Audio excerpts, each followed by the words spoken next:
Hi, this is Larry King welcoming you to the Opie and Anthony Show right here on Sirius XM satellite radio. What the hell am I doing here? Isn't it brilliant? Forget it. The thing's out of control. Out of control. Great guests, interesting interviews, and, of course, your phone calls as well. Gets my nipples hard. You know what I mean, son? Are you out of your mind? It's not the most talked about, not the most written about, and certainly not the most listened to show in the history of radio, but I'm still proud to intro it. Oh, you're going to have a ball. There you go, lads. Let's welcome our hosts, Opie and Anthony. By the way, who's Jim Norton? By the way, thank you, Larry King, for that fine introduction. A TV legend, and now you're doing the intro to this fine radio show. I don't know if that's good or bad. It's good. I'm retired. He's not retired, though. He's everywhere. Oh, whatever he's doing. Doing his comedy shtick. Oh, yeah. His Borscht Belt humor. I bet you it's pretty good. Yeah, it probably is. He's had a lot of life experiences. I bet you it finds its audience. Yeah. Probably not much of our audience going to see Larry King. You think it's fogies? Old fogies? I would call his audience fuddy-duddies. Fuddy-duddies. He's big with the fuddy-duddies. A lot of money to be made with the fuddy-duddies. Indeed. Well. Indeed. Yes. Good morning to everybody. Morning. We got a very busy show. We have 11 busy. pages of sexting that we have to get through. Oh, my God. Is there that much? Very crazy. And I was talking to Travis. Wow. I'm like, just print out all 11 pages. What else are we going to do today? By the way, Andrew Breitbart would like to come in at 9 today. I know there's a lot of guests. That messes up everything. Yeah. 9. You know how complicated today has become. I know. Why would you even suggest that? Because he's in the news. Is he? We might be able to do 9 as I look at this schedule here. And I was the one that said keep Glenn Close the fuck off the show today, but oh well. We got the Wire guys. I don't want her on the fucking show. We got too many people. And she's somebody that, if you ask me. Why didn't you get involved with that email thing that was going around yesterday? Because yesterday. But then things changed. In the hallway. Things changed after the hallway. Fuck that. I said in the hallway yesterday after the show. Here's my take. I don't want Glenn Close in here tomorrow. Too busy. Call and tell her people we've overbooked, and she's welcome to come in at a later date. So you don't want her. I said I don't care at this point. So what did Jimmy say? I said that I would love to talk to her, but today is just still too busy. Then why the fuck is she coming in? I heard because the Wire guys, we got a bunch of them, but not a lot of them. So then I think only 2 guys, right? It felt like we could kind of squeeze her in, is what I was told. I'd rather squeeze Breitbart in.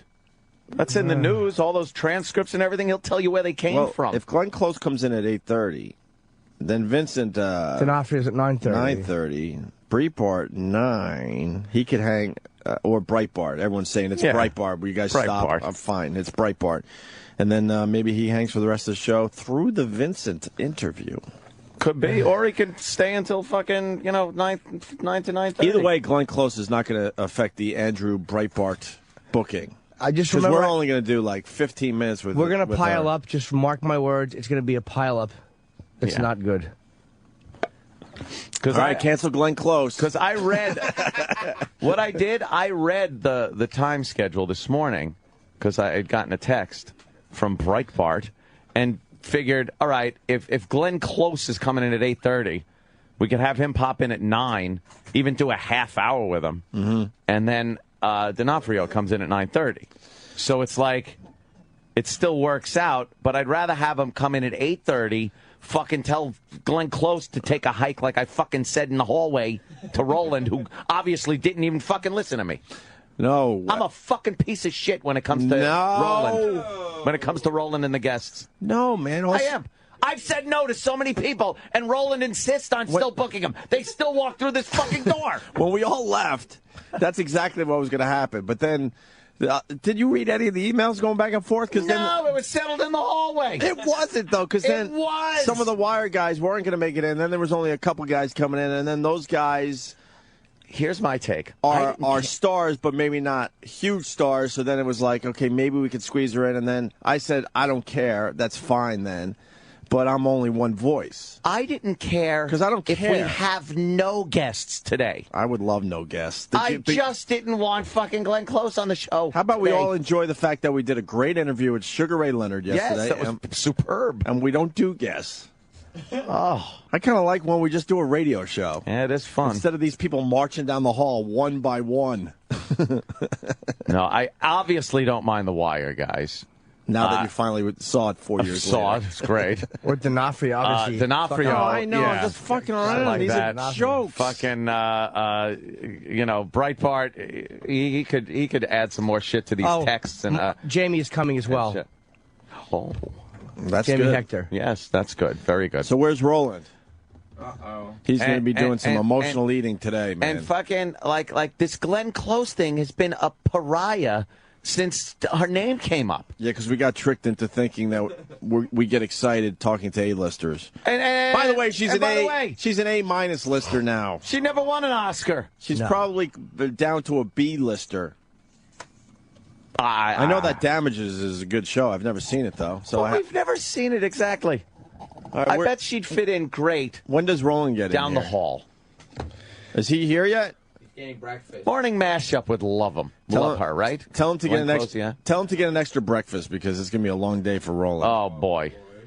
But the thing is, we're willing to take her early. It's like I even said, if we could do her earlier than anybody else, let's get her in. It'd be great. But she can't come in Why don't early. you talk to very Roland? He's busy. walking down the hall now. Very busy. I'll talk to Roland. Does he even know what's going on? Not yet. Bring yet. change to mind strikeout stigma. It's meant to. We do retard jokes on this show. What happened? That's what she's doing. A charity, by the way, all right. for the mentally ill. I did some charity work yesterday. Roland? Roland, my good friend. He said he's got. What happened? I was. Where's my beep? Yeah. I was treated like a common person yesterday. Well, no, it's I thought yesterday we had gone over the Glenn Close situation and we weren't gonna have her on. I yeah, thought that her was, people. yeah, that was if the big cast members of the Wires were coming in, and they go, it's okay. So because there was no big members, just two. We got 3 now. Now Jamie Hector's Now coming. Jamie too. Hector's coming in also, and then we got Vincent D'Onofrio, and now like Andrew Breitbart wants to come in at 9. Well, I didn't know about Breitbart. Well, that was a last minute thing. Things are. See, we needed some wiggle room. When for did Breitbart get a hold of you? Fucking 4 this morning. 4 I got a text. morning. I got a text for 4 this morning, and we needed that wiggle room. And I had said yesterday, I did say that Breitbart said he was coming in today. I didn't know the exact time or anything, but that was the wiggle room we needed, was the I Glenn didn't- Close wiggle room. I didn't hear that. I said that in the hall yesterday. I didn't hear Breitbart. I was yelling about Glenn Close and the fact that we should call her people and say bye. But then there were a lot of emails going back and forth yesterday. And then In all fairness to Roland. I Yeah. was probably in the read- hotel. I was I watching probably the read news. 10 to 12 emails on the Wire thing yesterday as everyone was giving their opinions. yeah, then I go. I saw some of the Wire. Yeah, emails. then they're just the two guys, and then Jimmy goes, okay, you could bring her in because there's only J.D. Williams and Chet Coleman was only confirmed. So I mean, if I would have known that, I would have canceled her. So I'm just doing what the email said. So it's like. Aunt was adamant yesterday. Like a common I'm treated. Like a fucking on the street. Wait. But then Jimmy, you did right. Say, okay, don't cancel her because we only had Chad and the other guy. Yeah, I read. I think Ope said. I'm not throwing. I'm just saying. I thought you said, "All right, keep her," and I was like, "All right, well, Yeah, then keep so her." I No, thought- but like I true. said, I'm one voice. So I thought you said Spider. Well, Yeah. that's why I said one voice, I said- two voice. after all the emails going around, I'm like, all I right, apologize then because keep you her. guys said Chad 3, so I go, okay, open Jim. But, yeah, but I wasn't thinking Breitbart, honestly. I didn't even right. had no idea. Breitbart. But if I knew about Breitbart, Just so you don't have to deal with these idiots. It's Breitbart. All right. Breitbart is. I All didn't right, know that's- about Breitbart or Breitbart. He's a bigger get today than she is. It's Yeah, with all the transcripts coming out in the I know. paper. I mean, it's front page still. It's, well, you know. he would come in at 9. And he might show you a picture. Huh? You know, and he might show everybody a picture in here. That's all I'm saying. Maybe on Twitter the picture for you guys. Huh? I don't think any pictures are going to be Twittered. Yeah, but I didn't know about that. oh well, she'll get over it. like you'll get over the picture. Come on. Oh. Hey, you didn't get yours either. It's I know. the same thing. Oh, no, trust me. Please. Oh, damn. Trust me. You know I what? Now, fuck her. Cancel her. All right. You're right. Fuck her. I would say now, no more going back for Glenn Close. it's easy to just call her people and I'm say, just doing that. I No, know. yeah, and I know what you're doing, brother. And you're annoyed that I'm. I know you're annoyed, and you know I'm annoyed about yesterday. I So know. I'm not going to explode about yesterday. All right, I apologize to you, Jim. Jimmy. I apologize to you. But without it, I apologize to you. I'm just saying things do change on a day-to-day basis with a show and guests, and we rarely do it. We rarely change to the point where a guest has to be canceled. Can I ask, what's the juncture. problem with Glenn Close? There have been many guests that we have said, wow, we got nothing to say, but then they come in and it works out to be a great Hold on. interview. But I going all the way back to the beginning, we all found out that we could get Glenn Close on the show, and we all got sort of tricked in a weird way. And I'm not blaming Roland, by the way. Like all of a sudden it went into our heads like, oh, Glenn Close, without even thinking about it. And then you start thinking about it and go, well, why would we ever talk to her? If you replay the tape of when you were never excited about when it? you wrote it down, and you're like, it's an A-list, and let me write it down, and you wrote it down and showed me, you'll hear in my voice, I go, oh. Like, I thought A-lister, I'm thinking, you know. Will Smith or somebody? Will Smith, Tom he's in Cruise, town? something like that. And it was Glenn Close, and I'm just kind of like, I don't care. I don't watch the show. I haven't seen a movie she's made in since they came out. What was the last movie she did that anyone cared about? Probably that fucking one with the rabbit. She's done some stuff. No, she's a pretty. She was a lawyer in that other movie, right? She's a big. Glenn Close is a big name in Hollywood, and I would actually. She's somebody I would want to talk to because I think she'd be a fun guest. I met her at Dane Cook's taping. Yeah. I'm sure she's not Is she a chill? stiff. I'm sure she is, but it's just a busy day. It's not. I will bet a lot of money in the end we talk to Glenn Close today. I know there's no way to. It's like it's one of those snowballs rolling down a hill. There's no way to stop it. She's pushing a retarded charity, like a charity for mentally ill people. Retarded charity. No, a charity for retarded people. Yes. Yeah, for she's throwing the first pitch out at the Mets game at Citi Field. All right, so the Great. people there will enjoy her throwing a ball. Oh God. Great. We do more fucking retard jokes on this show than anything. She heard the show. Does she know about this show? I don't know. I don't think she's going to be as upset. I obviously don't think she'll be that upset. If we just have our people say, oh, God, one of the shows you're doing today. Is she doing more shit today? Obviously, if she couldn't come in earlier, she's doing something. She's coming in early for us at 8:30. And then if it was going to be just 15 minutes, she's probably got something afterwards, right? She's doing 2 other shows now. It's got fucking, look, she's got time to hang out, drink some coffee, relax a little bit, instead of doing this stupid-ass fuck show. I know, but sometimes they get antsy. Well, I got to tell you, Roland, part of the job, I think, is not only getting the good guests for us, which you have been impeccable at doing, but it's telling some of the guests, you know, maybe not today. That's what I think. That never happens. I mean, on TV, though, you have a... People get bumped. Sure. People get bumped all the time. All the time. Yeah, Letterman bumps people all the time. Right. And Letterman bumps comics all the time. Comics Remember are the seen book? as Remember expendable. the author on Jerry Langford's show? I sure do. No, sir, I don't see the name, sir. Sorry, it happens. No, Glenn Close, I don't see your name, Glenn Close. Just tell I'll her- check again, Glenn Close. No, Glenn Close, your name is not here, Glenn Close. Let's be in cahoots with the guys downstairs and make sure her name is not in the system. Get her name out of the system. And then we go, I don't know what happened. Hey. Make sure Breitbart's name is in the system. What time can he come? He's coming in. At 9 o'clock. We're going to see... I might be able to get him in earlier. No, you can't do earlier. No. Did you look at the schedule? Don't do earlier. Glenn Close, though. Okay, I If hear we you. nix Glenn Close, Then we could push him maybe we up. could bring him in 15 minutes earlier. Yeah, that sounds good. 8:45. And you know the Wire guy's going to be here a little early, so we'll throw them in as soon as they get here. I don't see them being early. Oh, they'll be early. They'll be early. I bet you they're here by 7:45. All Holy right. moly. So what do we do with Glenn Close once again? I say... Where's Ronnie B? Well, to if she's gonna save be, us? if she's gonna, well, if we're the first one she was gonna do, I say if she's in the building, we can have her walk in for 10 minutes, sure, but you can't have her come and then not talk to her. But wait, is she doing other interviews here? Yeah, she's got a couple others. Yeah. Who? Right now. I know. Morning mashup. Yeah, because maybe we just tell her we're I'm gonna guess big Cinemagic. fans, but we're really busy.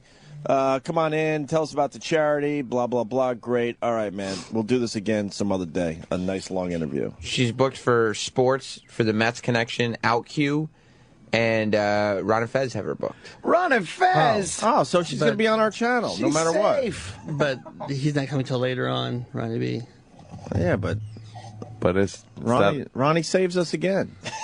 Ronnie B. Ronnie saves us again. Fucking Iron Horse. Ronnie putting that cape on and saving us again. Ronnie B. Ronnie B. The big.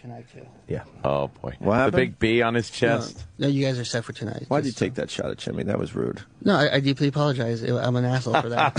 No, I admit it. I was an asshole. I shouldn't have done Did it. your claws come out for a second? No, I just was panicked. So you know how it is in here. You go, Well, we're all And extremely... Roland, this has nothing to do with me and you. You know I love you. I know. Just, It's and I know this is it puts a little pressure on you. It just after last week, What happened last week? Yeah, what happened last week? Nothing happened last We week. had great interviews with everybody. It turns didn't out we? Paris Hilton was a cunt. Oh, Paris Hilton. That has nothing to That do has with nothing us. to do with anybody. I know, but- She turned out to be a cunt. None we were on justified us. in the end. None on us in that one. I know, Even if but people it were was on- suspicious but it was of on- us last week, it was turns on out me. she was a cunt. How is that on you? Did they blaming you for The View as she well? was she fun. still part of The View? The View and every other show she did that they shit on her. Are you bitch being is blamed for the terrible. bad ratings that she's getting? No, I got blamed for the interview. How did you get blamed? Well, whoever by- blamed you, you send them to me. I'll fucking take care of it. Believe me. Right. Yeah, it was an ugly situation. So Holy shit! It was an ugly interview. I know, Yeah, I know, and we had no, I know, nothing I know. to do with it. I know It was nothing to terrible. do with you guys, but then for some, I got blamed. So Well, you should march back in there and tell them my boys are really pissed off that your client gave them a shitty interview. Give them shit like That's you what I just, would like do. you just gave Jimmy. no, it wasn't mostly Sam's her trying to people. start something. Whoa, his singular. Oh, Whoa. trust me, my ear here is deaf. You don't No. you don't hear Sam, do you? No, You got your Sam filter on. yeah, no, just I got in trouble for that, and What'd you get in trouble for? and then if she cancels the rest of the platform by not waiting, then I'll get into double the second time in 2 weeks. happened? No. The Paris Hilton turned out to be a cunt. Everyone knows I that. know. Glenn Close gets an extra 10 minutes to fucking sit around and have some coffee. Right. I know, but she's bagel. But she's coming in like at 8:20. schmear. What? No, she comes in early because of the publicist told her to come in early. For what? They all come in like 10, 15 minutes early. I was going close. Set up a room with Sam. She'll never know it's not even on the air. We got an empty studio around. Yeah, she's a dummy. And Sam could go in there and just be like, hey, it's Glenn Close. And then you talk to her. Go, hey. Right? Just put a banner behind Sam that says Opie and Anthony. These people don't know what we look like. And go, I thought you were a guy. Because of the name. Right. She'll laugh and then it breaks the ice. Put her in a room with Bobo. That's what she deserves. Get along. I knew you. I heard you. Oh, my God. Now that's hilarious. If you want to like do 10 minutes, bring her in and say, hey, thank you, you're busy, and then that's There's no way to get her off the show, is there? That's what I said to you. There's no way to get her off because this show. I'll tell you what happened out there last week. It was bad. Who is the person that came to you and said, you fucked up? Baldy? Now, how the fuck is that you fucking up? What did you say in your defense?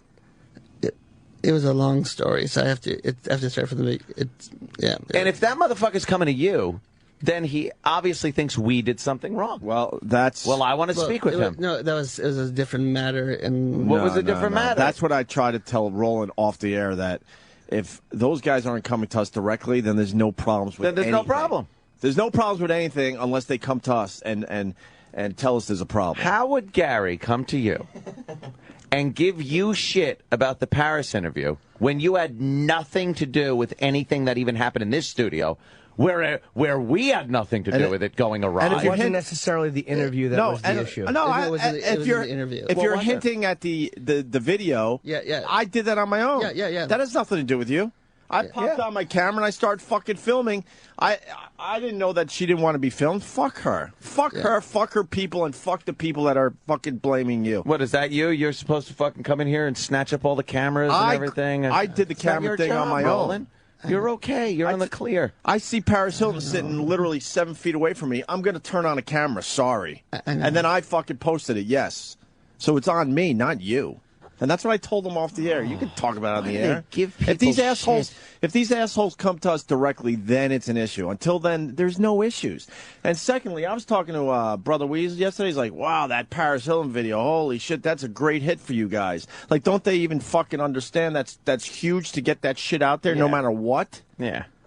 She's known around the fucking world, and we got video of her acting like a cunt. Believe me, there's video of her sucking cock out there. Right. And nothing came of it. Right. I think a little bit in this radio station isn't going to do anything. And you know what?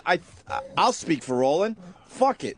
Like, I guess she was supposed to sign something, or her people were supposed to sign something, right? Yeah. And for some reason, it's Roland's responsibility because she marched out without signing anything because she was pissed off because not Roland's problem. Because she decided she was going to be a cunt that morning. Supposed to chase an angry fucking twat into an elevator to sign something? Fuck this shit. And it turns out that she was partying until 3 in the morning, even though she's trying to tell us she's a businesswoman at 30 years old. That's why she was tired and gave us a shitty interview that day. And then she knew she was sucking dick, basically, and decided I can't be part of this because I don't have a brain when it comes down to it. So she marched out of here fucking the whole company over. And then they turn around and try to fuck Roland. Get the fuck out of here. Yeah. It's misplaced fucking anger. And Roland had no idea that I turned on my fucking camera and filmed. No one had an idea, really, until I posted it. No one who's really to blame gets blamed around here. Or no one who, not even blame, that sounds ridiculous. If there is a discussion that needs to be had, it should be between whoever has the problem and who they have the problem with. Not fucking 10 degrees of go-betweens or you know, the guy that's booking the guests or something. If there's a problem with something I did, talk to me. And know what? Something that Opie did, talk to him. Jimmy, talk to him. And if we don't hear from Roland, no. If we don't hear from those guys down the hall, it's never a problem. Nope. Know when the Paris Hilton video became a problem? 11:30 at night. Oh, really? The video was up at that point probably 12 hours, okay? Yeah. And then when I did talk to the guy, I convinced him, let's keep the video up until tomorrow morning. But then at that point, I decided to make the video private just to calm people down. Yeah. Mostly because Roland was freaking out, even though I'm like, there's no reason to freak out because no one came to me or Anthony about the video all day long. No one. It was just a bad 2 days for me. Yeah, but they're beating you up for no reason. I know. Do you understand that? I know. You didn't tell me to make the video. No. I didn't tell you I made the video. I marched out of here and I fucking uploaded it. Yeah. You're supposed to be Kreskin. Paris Hilton had a bad time on our show because she just sucks in general. And she's a party girl, even though she's trying to make believe she's not anymore. And she marched out of here because she knew she was going to just get fried by every single person in this place. And then you're supposed to follow her and her people and have her try to sign shit? Get the fuck out of here. So do you want her or not? I'm just so stressed right now. Roland, are you okay? I'm so stressed. No, calm down. Calm down. Roland, it's okay. We'll get Glenn Close in. Get Glenn Close.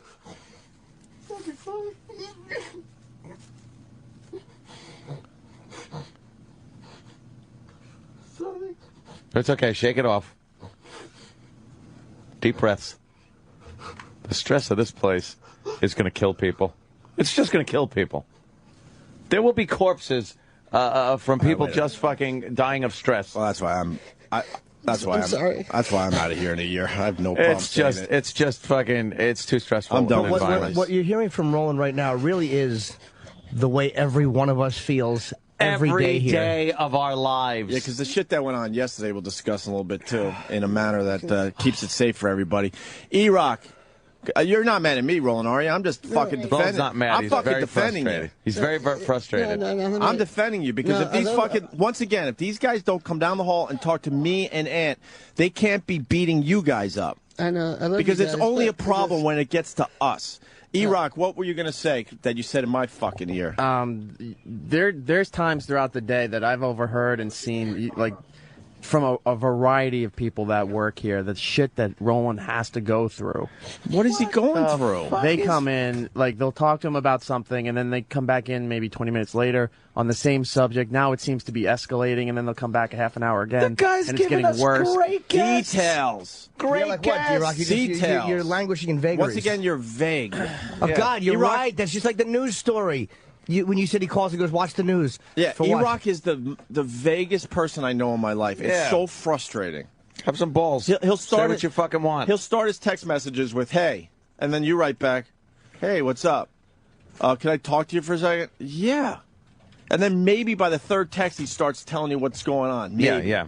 So fucking details. Yeah, All what right. are you talking So about? go with the Paris Hilton thing because that's very all right, fresh. exactly, with the Paris Hilton thing. Because now we got Roland fucking crying. There was like 2 or 3 different people coming into our office talking to Roland about the release, the way that she was handled, the video. Did anybody talk to Opie about this yet? And Roland's like, I tried. I haven't heard back from him yet. Did well, that's anyone? not good How enough. about they fucking walk in and talk to Opie? And let me tell you my world, because I've been at this a long fucking time. Roland did get to me, and I'm like, I'm not worried about it until one of the quote, and I use quotes, Yeah. bosses get to me. Because it's not a problem until someone talks to me directly. Roland's not the in-between between those guys and us whatsoever. So they're He beating books for the show. They're beating him up to try to get me to take down a video, and I'm walking around New York going, I'll fucking take it down when one of the main guys finally gets a hold of me. That's exactly my logic. Go ahead, E. Like I said, it's an impeccable job of booking for this show, and he shouldn't take shit from those fucking guys down the hall. Because they don't contact you. Nobody here contacts the 3 of you for anything, Well, and they that's go right ridiculous. after him. Well, I spoke to Gary that night. I called Gary. It was like Yeah. 10:30 at night. Whatever. It was going on before 11:30. It might have got to you by 11:30, but It was happening going on before all then. day. But my point being, if Gary or Rob or Steve don't talk to me, then I'm fine. And everyone else should be fine, by the way, because I took it upon myself. Roland didn't say, "Hey, make sure your video and get this up somewhere." I called Gary at 10 o'clock at night. I talked to him, and I'm like, you can't. I'm like, because Roland was concerned, so I just called him. He didn't ask me to call. I just called him, and Gary's like, no, I know. And he's like, there was just a release issue, and I'm like, well, the release, there's also a platform-wide release. Which he's not responsible for getting right just necessarily before our show. I mean, and he knew that. And he goes, "You think he's still up?" Like meaning that he was going to call him. And I think they talked the next morning. But by that point, he knew, and there was nothing. The initial, all they think of here is lawsuits. It's all they think of. But no, I'm just. I know, and I'm just It's voicing my all they fucking. think of is if there's a. When something happens, immediately every head in this place on that side turns to. There's going to be a legal issue. Who do we blame, and how do we not get blamed? Yes. That's all it is. That's all well and good, but So he was the first line in their mind of defense. Well, he was supposed to get this, which would have fallen apart completely. they should very have went quickly. right to me and Ant. They have a throw under the bus machine They can't. back there. They can't fire Roland or threaten a firing over that. No. They can't. It's not his fucking job in the end. Not his job. It's unbelievable. What else is he? So they were beating him up all day after the but Paris Hilton thing? What you're saying is like they can't fire him and threaten and all that stuff, but it's being done in a way without those words being directly said, but everything else that they're saying is being implied that, your ass is on the line for this, that we could get rid of you at any time. Oh, fucking A. That's impossible. That is Good luck. That is impossible. 'Cause Thursday was I got really a record bad. where it's still on my phone. I think Gary finally. Gary reacted to something I tweeted that night because I was starting to get frustrated because I knew I didn't hear from anyone from the company, and then he's like, "Hey, what's up? I just saw your tweet," or something like that, and that was probably 10:30, 10:45, probably. So then I guess technically that's when officially it was a problem, that video. God. That I shot on my own without telling anybody. This fucking place. I just fucking picked up my new camera and I set it down for that interview because I knew she was going to be difficult. It's stunning, this place. Yeah.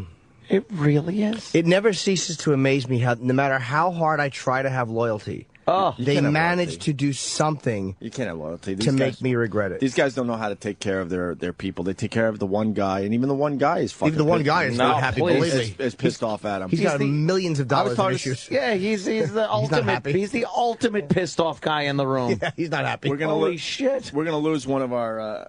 We're gonna lose somebody else soon because I had a long talk with somebody else yesterday about this place. Yeah. You're going to write it down? Is it Glenn Close? Yeah, she's being hired as manager of operations. I got to write this one down. Yes, write that down. For the newer listeners, don't get frustrated by us writing shit down. All this always comes out. Always comes out. Believe me. Almost everything. Yeah. Any new listeners that happen to stumble on it. I didn't see. Can I see? Please don't say. Yeah, no, I won't. But I'll read you what was sent to me yesterday. Holy mother! This is my Jesus. This is a regular day, by the way. After I leave this fucking place, yeah, it's a regular fucking day. That's why when the Paris Hilton thing was going down, I'm like, I'm walking around New York with my kid. I was at playgrounds. I was getting fucking treats, and I was just enjoying myself, waiting for those guys to write me or call me. Yeah, knowing the longer they wait, that video, I'll tell you, that video would get out there. Mm-hmm. People would see it on my channel, and I knew damn well the pests were going to grab it and start pushing it there, to other places. That's what so when I did take my video down, guess what? It didn't do anything in the end because there's 10 to 12 copies of that thing out there. Still easily accessible. So I just walked around fucking licking ice cream cones and all that shit, just waiting. Because I've been at this fucking job a long time. I know how this shit works. And that's why I try to tell Roland. I'm like, until they get a hold of me, I'll say it again, there's no issue, and certainly no issue with you. Because if they told you to tell me, then you did your job. And they're happy with. We had the meeting, the three of us, with Blatter, and Roland's name was brought up, and Blatter had nothing but praise and said that, no, people are even amazed how well he works with everybody. He said there hasn't been one complaint from anybody he's worked. Yeah. So like behind the scenes, I think they feel that Roland is a way to get through to the show. That's kind of a nicer way. Other management. Leave Roland alone. He has nothing to do with fucking anything else on this program. He books great guests. We have great fucking interviews. They do know that, and his job is, believe me, not in anywhere. Look at pre-Roland and post-Roland as far as guests go on the show and the quality interviews go. It's a big. It's black and white. It's a bigger issue. Management has always tried this tact over the years, try to have other people get to us, but chipping away at the periphery instead of going for the fucking three of us and fucking talking to us. Look, put it on record. Put it on record. If there's an issue, you got to get to us directly. Yeah. Simple as that. Yeah. He's stressing out for Roland. I swear to you, and I'm sorry you broke down this morning. You're stressing about nothing. You're doing a great job for us in this company, and they weren't going to fire you. They didn't have a case. Yeah, but if somebody tells you you have to, I mean, that's why I was like, okay. Yeah, but then you go back to them and go, all right, I did what you said. She marched out of here, that twat. Yeah. She marched out of here. Were you supposed to tackle her? And what this company should be doing is getting to her people, her publicists, the networks she's involved with, and go, look, you really fucked over our company and our guys. Yeah. You know? They are exactly what you just said. They are wormy. And I mean the company as a whole is wormy when it comes to big name talent or names. They don't. It's like you have a 20 million subscription company here, and that's what, 2 people per sub. You're talking to 35 to 40 million people. Listener base, It's listener base. You don't have to kiss ass when somebody is atrocious. Right. Yeah. It isn't like Springsteen came to play and somebody tripped him and broke his guitar and his fucking shoulder. It's stupid Paris Hilton. Within a year, no one will give a shit about her. And she was terrible. Please. She didn't walk in and get sandbagged here. We didn't fucking ambush her. We were so fucking nice. That's why I wouldn't have been nicer to her. That's why I love that video, because now, thank God, there's evidence out there. Yeah. There's fucking evidence out there that we were on our best behavior. You know who knowing if we went after her, then they would spin it and go, wow, Opie and Anthony haven't learned a thing in all these years, and they're still a bunch of twats. There would have been a problem. A non-fan of the show. Not that she doesn't like the show, but she doesn't listen to it. Sent me a PM on Twitter. Meghan McCain said, hey, I watched that Paris video. Why was she like that? You guys were so nice to her. Dude. Yeah. That's what everybody's impression is. Everyone's calling me. All my little fucking moles out there and other radio guys. I've been getting calls like, wow, congrats. Yep. And we are and they make us feel like shit about it. Yeah. I got people calling me from all over the country going, wow. We do great radio every day, but it's stuff like this that make people talk and make people call me personally and go, wow, you guys are onto some shit, huh? And like anyway, it was our problem that she was a fucking piece of shit. And then this came in yesterday, which I was dealing with, not to do with, it's not Roland or any of the guys in this room, okay? Or Iraq, who's in the other room. When you're good, I need to get your advice about the future. Sirius XM is a very difficult entity to stay friendly with. And boy, does that say it all. Boy, does that say it all. Difficult entity. That's what we're finding. Yeah.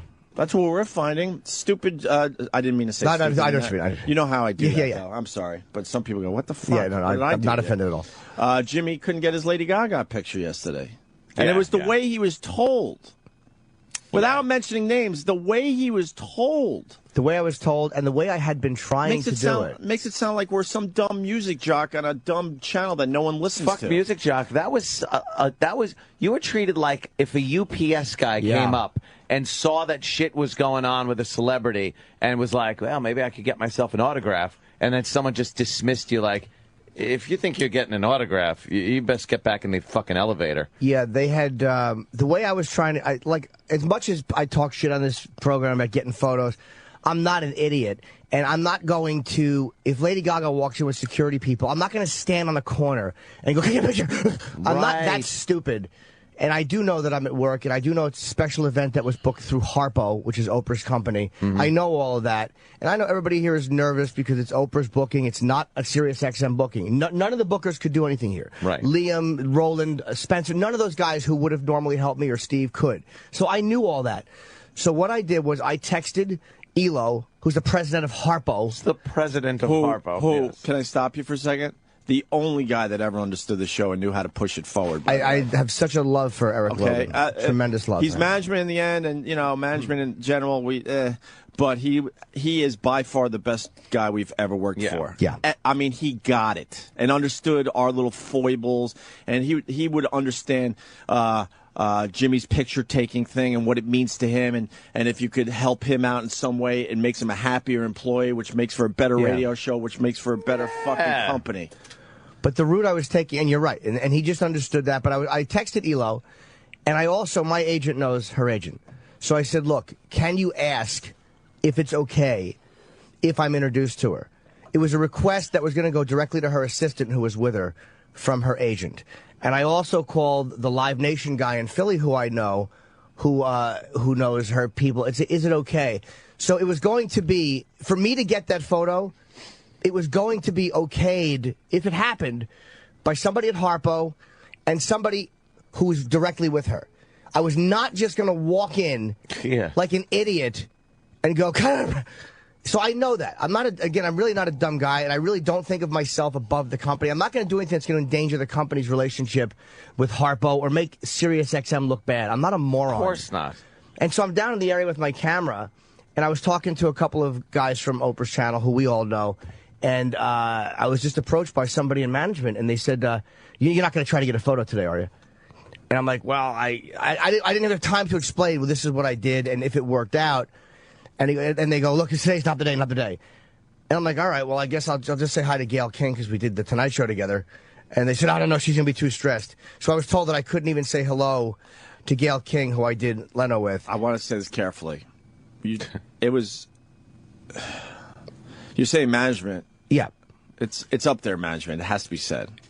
Has to be said. That's all I'll say. And I was basically shooed out of the area.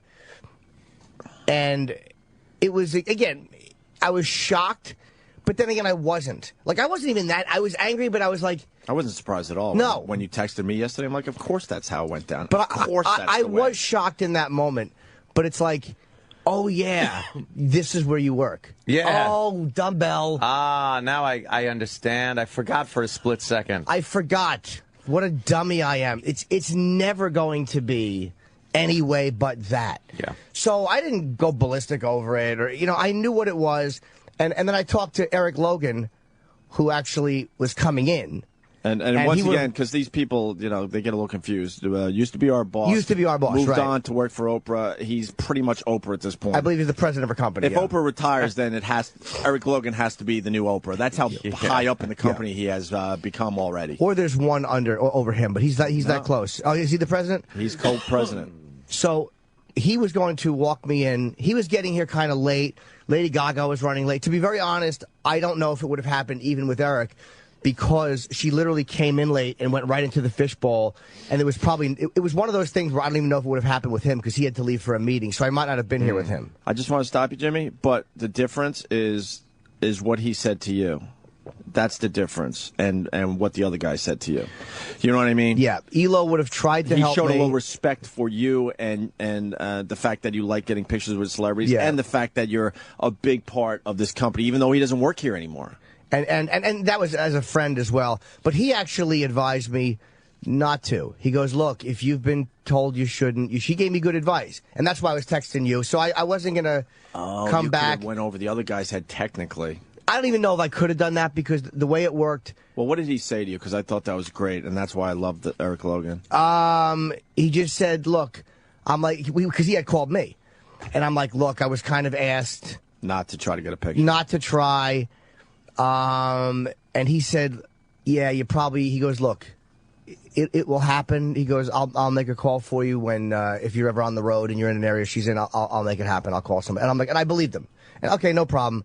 I wasn't going to try to. I'm not a belligerent idiot. Like if literally somebody that hands me my paycheck says don't do something, I'm not right. I'm not a lapdog, but I'm not a dummy. I'm not career suicide. And either. it's just from what I heard, the way it was told to you, you were treated like just a piece of fucking shit. I'll never forget it. Yeah. But again, I'm not going to react with freaking out. I did the right thing.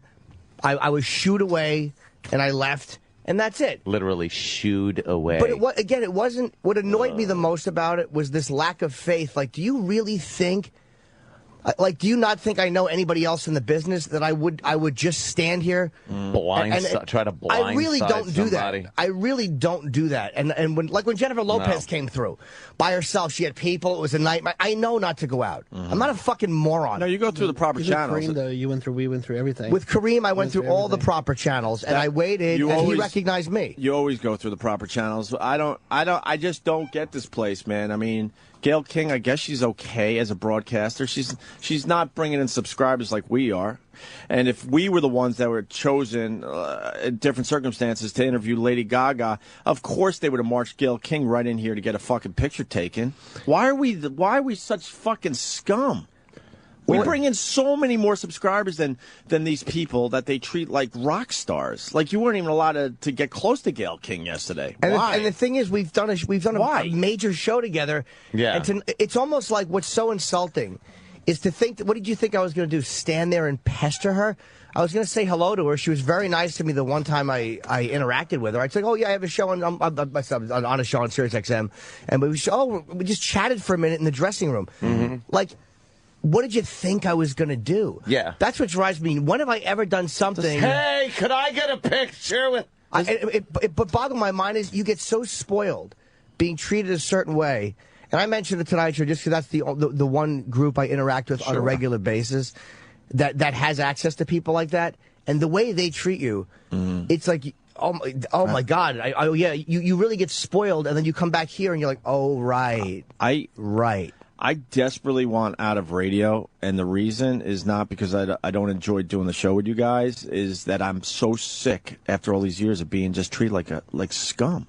Because you see other guys that we work with get treated so well in other entities, but because we do radio. We're supposed to be treated like scum. Yeah. And I fucking have had it, to be honest with you. I don't have to work anymore, and I don't want to put up with this anymore. Like yesterday, when you texted me, I was fucking furious. Yeah, I was too. And it's too. always like Gayle King doesn't bring in the subscribers we do. But they fucking rope off the area and this and that, and everything is like, it gets crazy when these people come through. Keep the scum away. No offense, but Oprah doesn't bring in the amount of subscribers we do, especially when you start figuring out contracts and stuff and who's more valuable. But when she comes to Sirius XM, they set it up like a president is walking fucking through. On TV, she's huge. Believe me, we understand that. It's huge ratings, everything. But in this medium, we do very well. This is what we do. Right. Yet we're just fucking, shit on at every turn. We should have been praised for the Paris Hilton thing. We should have been praised for the video that got, kind of squeaked out there. Yeah. But instead, I said this at the end of that show, eventually we'll get blamed for it. Go back to the tape. I said eventually there'll be a problem. I said it. It was one of the last things I said that day. And here we are. We have Roland crying over it.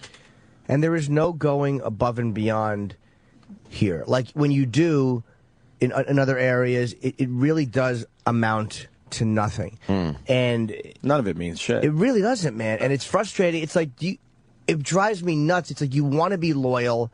You want to I'm loyal as far as they pay my bills. I'm not going to not do it. I'm not going to start podcasting behind. I'm not a fucking. There's something that they don't understand about dealing with people who work for them, and whatever. It is what it is. And by the way, we're the voice of pretty much most of the personalities here.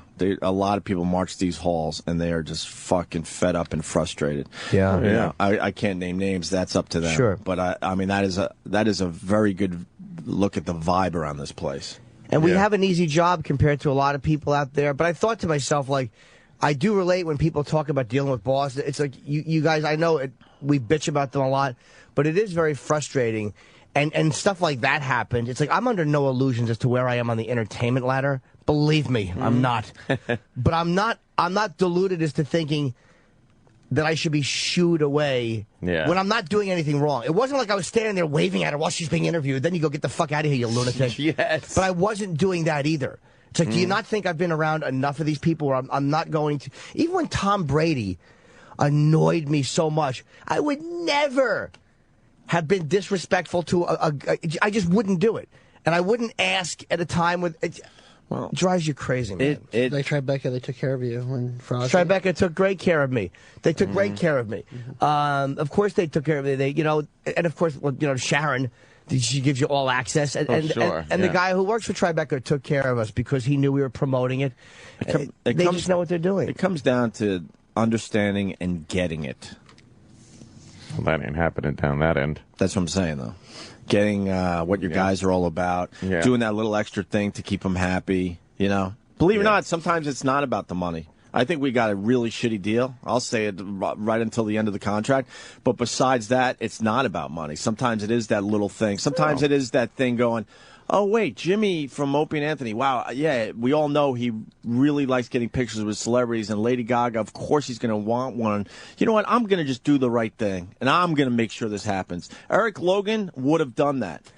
Or if it can't happen, how about treating the guy with a little respect if there's no way it could happen? Right. And instead of fucking shooing him away like a fucking janitor with a mop that is standing there wanting to get a fucking signature or a picture, you treat him like a fucking guy that's on one of the top shows here. And let me say too, I really don't think that I should be put above other people in the company where they go, you know what, we've said no to everybody, but fuck them, Jim, you're special. I understand that too.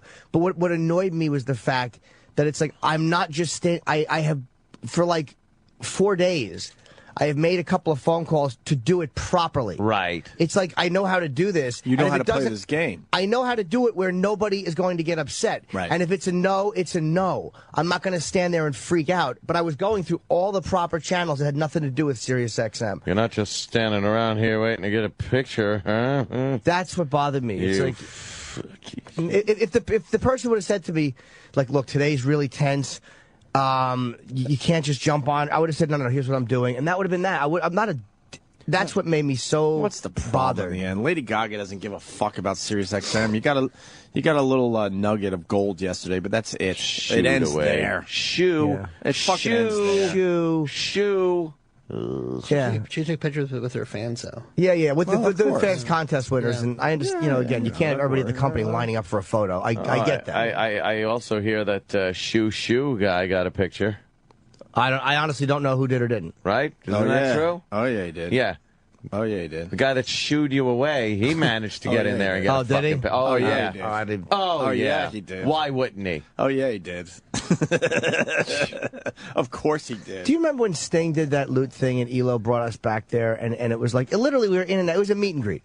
So we were in and out and 15 seconds. Like, literally, I said hi to A Sting. little We longer took a because picture. my flash didn't go off. You took an hour and 20 minutes. Robert Plant's giant head. You know what? Robert Plant, when he did that thing, and Eric brought me and you in and goes, hey, you guys, just sit here and watch. And it was like, we didn't annoy Plant. You and I together took up about 15 or 20 seconds of his time, Well, and he was fine with it. We hold watched on. him perform. Let's slow down with that because it's very important. Like, I'm a huge Zeppelin fan. Jimmy, not so much, but understands the importance of Robert Plant in the music world. So at the time we're down in Washington, we're like, I asked, I'm like, I would love a picture with Robert Plant. And then they said, you know what? They're going to be practicing before they actually go live on XM. Would you guys want to sit in on this? And me and Jimmy are like, fuck yeah. So it's just me and Jimmy. I've told the story a bunch of times. And 2 fucking chairs, 10 feet from Robert Plant with his band. It was just us. Yeah, that's great. But Eric Logan went, this is important to Opie and Jimmy. I'm going to make this happen. Yeah. That's what I'm trying to say today. And then we did get our pictures as well. Instead of being shooed. Right. And those little things really meant a lot to me. And Elo has been gone for quite a while, and he's still a guy. Like, I'm going to see him when I'm in Chicago next week. Him and his wife are going to come to the show. Like, he's a real friend. So you're not going to be that close with everybody who's in a management position. Well, we didn't start out being friends with him. That's exactly it. He was management. We've been trained our entire careers to hate management because if they knew what they were doing, they would be doing their own radio shows, quite frankly. But it's something with him and how he treated us and understood the show and understood how to push it forward and understood the tiny little things that were important to us went a long way. Yeah. And then you got this guy. This guy. But some people have managed to make this gig, which I love. I love coming here. Yeah. But they've managed to make it where I don't want to do anything extra. Like Above and beyond. Yeah. Coming in. It's amazing. Like, I've never been around people who, and I don't like to say talent because it sounds arrogant, but people just say performers that we're working for you. I've never been around people that reacted this way to performers. No, it's mind-boggling. I've gotten to the point where I avoid that part of the building, and when I see certain people, I barely nod. This is a radio sweatshop. nod. This building. Yeah. It's just a sweatshop. They just want you to come in. If somebody fucking, gets their arm caught in the machinery and it gets ripped off, just get somebody else. They don't care. There's no real appreciation for what an individual does in this place. No. It's all about the collective. And if one piece of the fucking machine is broken, they know they could just go and pop something else in, maybe something of inferior quality. Well, and if that breaks, they'll just get something else. That's how it works. Well, around that's here. what's slowly happening because people that really do have talent, and there's still people here that have talent, by the way, because this will get around today. They're leaving. Oh, yeah, they're leaving for other gigs or just saying, you know what, I don't need this. Yeah. I'll stay home with my family for a while until I figure out my next move. And that's the problem because then they're replacing those people with, kind of desperate people, just to be nothing. quite frank with you. Yeah. And eventually you're gonna notice that through your speakers. You're gonna notice. Oh yeah, that the quality is drastically dropped. Oh yeah. I have a solution to the problem, but I'm just waiting for someone to come to me and ask me. Yeah. Yeah, but it has to be, one of those guys. Mm-hmm. Yeah. Good luck. Oh, of course. And that would solve everything. But Roland, you all right? Yeah. You all right? Yeah, he's all right. We'll talk to Glenn Close. I told you. It'll be great. I told you in the end we're talking. It'll be great. Close. I think Roland fucking put some fake tears. No, he didn't. In front of us to get it done. No, he's frustrated as fuck Roland, with all, that's a and he joke. should be. All right. And he should be. And the Paris Hilton thing, they should have never beat you up about that. You had nothing to do with that. That's nothing. They to do marched with out of here and fucked over the company, and then they go after you. Get the fuck out. It really, the company reacted to that the way a coyote reacts when it's caught in a trap, just biting their own leg. It's like, how about you attack? How about as a group, you show a little moral courage and go after the publicist and say, you know what, that was inappropriate today. Yeah. We heard the tape. Those guys did nothing wrong. Your client came in here very unwilling to do a pretty friendly interview and then marched out in a huff. And we're really aggravated. And if your clients are going to behave like that, we don't want to take them. How about you act Do that. Why don't you stick up for everybody? Why don't you, for once, have a little moxie? Defend your talent Defend or your your own performers people. who didn't do anything wrong. It's not like she walked in with, "Hey, fuck you, porn bitch," and then expect to be defended. Right. But when we don't do anything wrong and you still fucking act like you're Give a cowering shit before about it. what are you doing? I don't get that. Fucking. I'm a whore for celebrities. I love them. I fucking love them. I know. You Believe really me, I'm are. Arnold Anonymous in my own mind. You really if you are. only knew what a monumental failure I feel like all the time. Why do you think I get photos with a guy who did one episode of Beretta? You were on Beretta in '76. Can I bother you for a picture, please? Okay, when you're done. Now we got Roland upset. This is like the easiest gig in America. Yeah, it really is. But we'll be here for a little Everybody. while. I'll tell you that much. We'll be here for a little while. I honor contracts, but fuck that. unbelievable. Afterwards, things will have to drastically change. That'll happen. I'm serious. I mean, things will drastically change. Oh, I know. That'll happen. I already know what this means in the end. Trust me. But until then, we'll have a good time. You all right, Roland? Yeah. Are you going to power eat today? Pizza Probably. party? Oh, yeah. Pizza party. Pizza and ice cream in my underwear. Oh, yeah. That sounds great. It's fantastic. Oh. Yeah, I got to eat. Yeah. Let's all eat. Yeah, let's eat. And we'll come back and start the Opie and Anthony show instead of this fucking shrink session with these fucking assholes. we might have enough material to do a cry show. Really? Mm-hmm. I don't know about that. It always happens in the first hour, too, That's- because people are Hey, you wake just up, waking you're up. just fucking, you're just a disaster. Mm-hmm. I hear you. Jesus. All right. Hey, we got a lot of guests coming in today. The great Glenn Close will be on our show today. Yes. We'll just do a very quick thing with her. Oscar nominee and Emmy Award winner. Yeah? See, she was an Oscar nominee, yet she won the Emmy. I think 3 Emmys, right? Something like that. But 3 Emmys don't equal 1 Oscar. No, if you melt it down? Nah. Who else we got? She'll be in with the guys from The Wire. She'll come in while they're here. I'm sure they won't mind. We got The Wire guys, and we got Vincent D'Onofrio. Yes. Is that how you say his name? D'Onofrio, yeah. I always have a problem with that. It was Pyle from Full Metal Jacket. He's on Law and Order. People don't know. He's been on Law and Order for probably Many years, yeah. At least 10, right? I think it's the final season. Yeah, final season. He You gonna be left all right, and then Roland? he came back. Huh? Yeah. You're doing a great job. You shouldn't Oh, I have know. to feel like this. It's amazing. This company. It really is. You shouldn't have to feel like this. You're doing an No, we amazing should never job. have to feel like this, ever. And Blatter, we had a meeting with him recently, and he did say how just amazing you are and how it's been great. So, all right. And also, we got Anthony Weiner. We have 11 pages of shit to go through. Yeah. And Andrew Breitbart is going to drop in and give us a little more insight on some of these transcripts, where they came from. What time is Briette Bard coming? Briette Bart. I believe 9. I think it's Brett Bart. Yeah. I think you're right, actually. I think so. I believe 9-ish. And you want to feel old? Oh, boy. I'll do this before break. Dakota Fanning. Oh, yeah, I saw that. Believe me. Please. Graduated high school. Yes. Holy shit. A high school graduate. Oh, my God. And I believe she's pursuing her education right here in New York. NYU. So It's always NYU. So I got a shot. Got a shot. Got a shot. Wow, she graduated high school. What the fuck? I know. She was just a little tater tot, and now she's a high school graduate. Her sister is an actress, too. Yeah, I saw her. Slippery. She kind of looks like the younger version of, yeah. Well, all right. We too bad I didn't bring. Maybe we can get her on the show.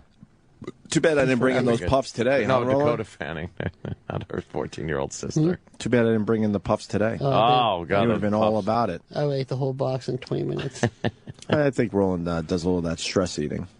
Is that it? Oh yeah. Stress eating? Oh yeah. That cure whatever ails you. That's for sure. Roland, you breathe and you go back down that hall. Yeah. Right. Get in your office, kick your feet up, take a few breaths. That's right. Relax. And that's me that said that. That's right. Anyone has a problem, talk to me. Hey. When you need radio gold, he's the one that you call. With crappy movie reviews, wears his shirts extra small. The one you can count on the book, a guest for a session, but ends every single sentence he says in a question. No pronunciation, soft-spoken and mumbles. Just try and put him behind the mic and he crumbles. Babbling moron, that's for you to decide. Bonadouche, check him out Friday wide. It's rolling, rolling, rolling, rolling. It's rolling, rolling, rolling, rolling. It's rolling, rolling, rolling, rolling. It's rolling, rolling, rolling, rolling. It's good. I mean, it had action, suspense. The Opie and Anthony Show. Opie and Anthony on the virus. Sirius XM. Ah, yes. That was fast. It was a fast fucking stop set, as they used to say in the biz. Threw some grub in my face, and I'm trying. Finished my my V8. Went back to the gym yesterday, finally. Fuck. Yeah. Gets tougher and tougher, man. Fucking joints hurt. Just like, what happened? Am I going to start looking at joint medicine soon? My joints hurt. I lift too much is the problem. I got to figure something else out. Don't lift as much. Yeah, I know, but then I feel like nothing's happening, you know? But to get that fucking feeling of, I don't know, working out, I lift a lot for my stupid body size. No one wants to hear this. We got the Warrior. He put out a YouTube video exposing Hulk Hogan. What? Is this new? We love the Warrior audio. Yes. The Ultimate Warrior? Yes. Jimmy went to the bathroom. He'll Ultimate be back Warrior. Do you want to do this, or you want to do... Well, Jon Stewart fucking cut his wrist. I guess that's a huge story now. Why? What? How bad was Jon Stewart's cut last night? He was doing some kind of bit, and he cut his hand. Samuel? He was doing a wiener bit, and he was doing a press conference, and he broke. He was making mixed drinks while he was doing the press conference, and he broke one of the glasses, and it cut like the bottom of his hand down to his wrist. Wow! No, not that far, really. It was pretty far. Wait, I mean, I bottom don't know of how his deep. hand. Oh, you went to the elbow. Like not Did the you see elbow. how Sam did that? Yeah. So then I'm thinking all the way to his elbow. Okay, so the bottom of his hand to the his wrist. There was probably like Any stitches? maybe 4 inches. I don't think there were stitches because All right. Would he scratch himself? bandaged it up and continued on with the show, but they left it in. What audio did you give me? Him cutting himself on the show? Yeah. All right. Watch TV if you want to check that out.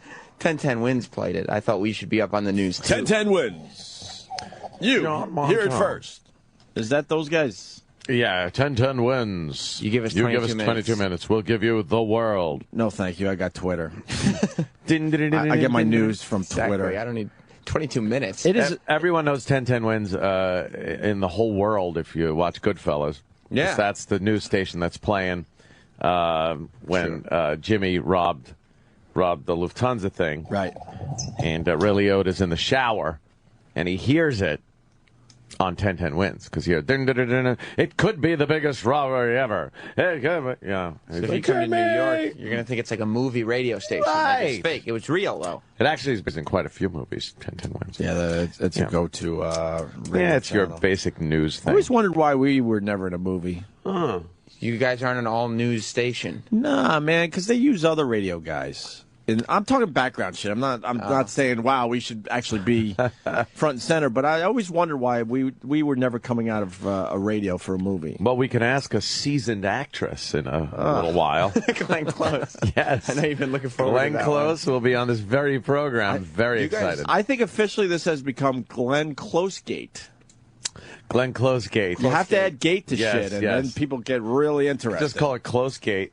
Although I really enjoyed when you suggested that I interview her and start with, "Oh, I thought you were a guy. Your name was Glenn." yeah, that'd be that's a good way to break the ice. Yeah. And she's older now, so she probably looks more like a male.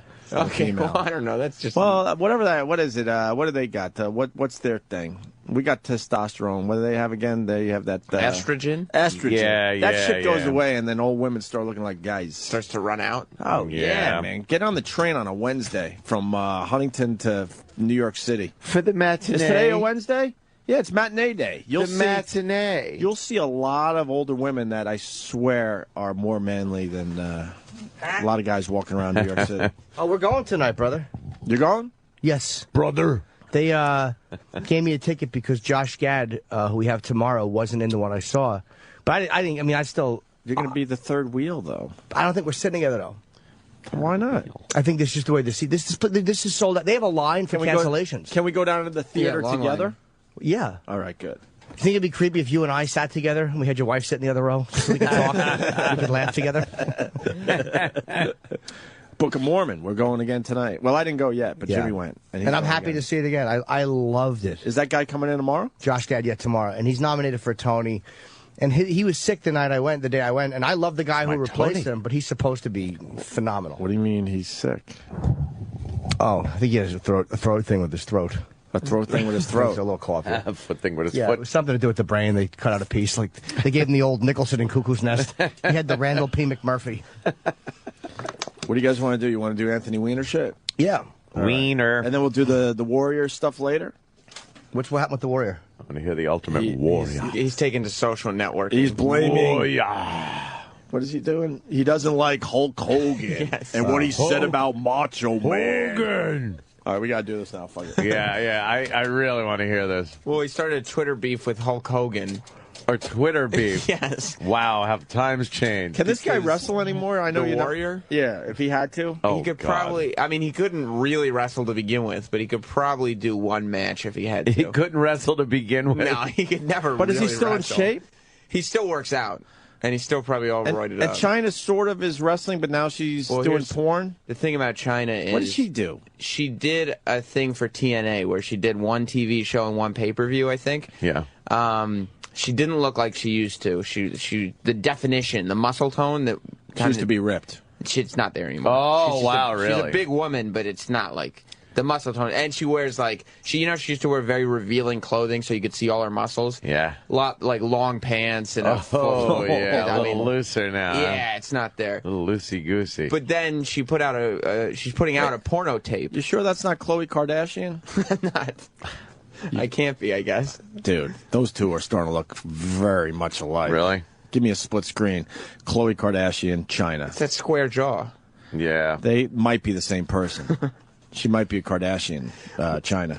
And can we all admit that Khloe has a different father than the rest of them? She has to. There's no way. Why she can doesn't have the anyone same else in the father. media talk about this? Kim. You don't and watch Kourtney, the Kardashians, right? No. Kim Kardashian is a small little thing. You've seen her in person. How tall is she? Yeah, she's a fidget. Probably 5'1", 5'1". And then you got Kourtney. Kourtney, how tall is she? She's probably 5'2", 5'3". And then Khloe, who looks like China, She's is at pushing least- 6 foot tall. Yeah, 6'4", 200 pounds. She is Wow. Yeah. She is so much bigger than the rest of them. And they're also Wonder where like that comes from. gorgeous. Another Yeah. father. Are they going to ever admit that? The other two What are happened? gorgeous, and she is not. What happened? Just reading. Okay. Oh, yeah, those things. Oof. All right, should we do that instead of Warrior? Dude, I'm nothing against Warrior, but All right, Warrior's not about to have to be forced out of office. Okay. But before we move on, look at that, Ant. Yeah. Chloe is a head taller than her sisters with different color hair, different skin different type, face. different everything. Yeah, that's odd.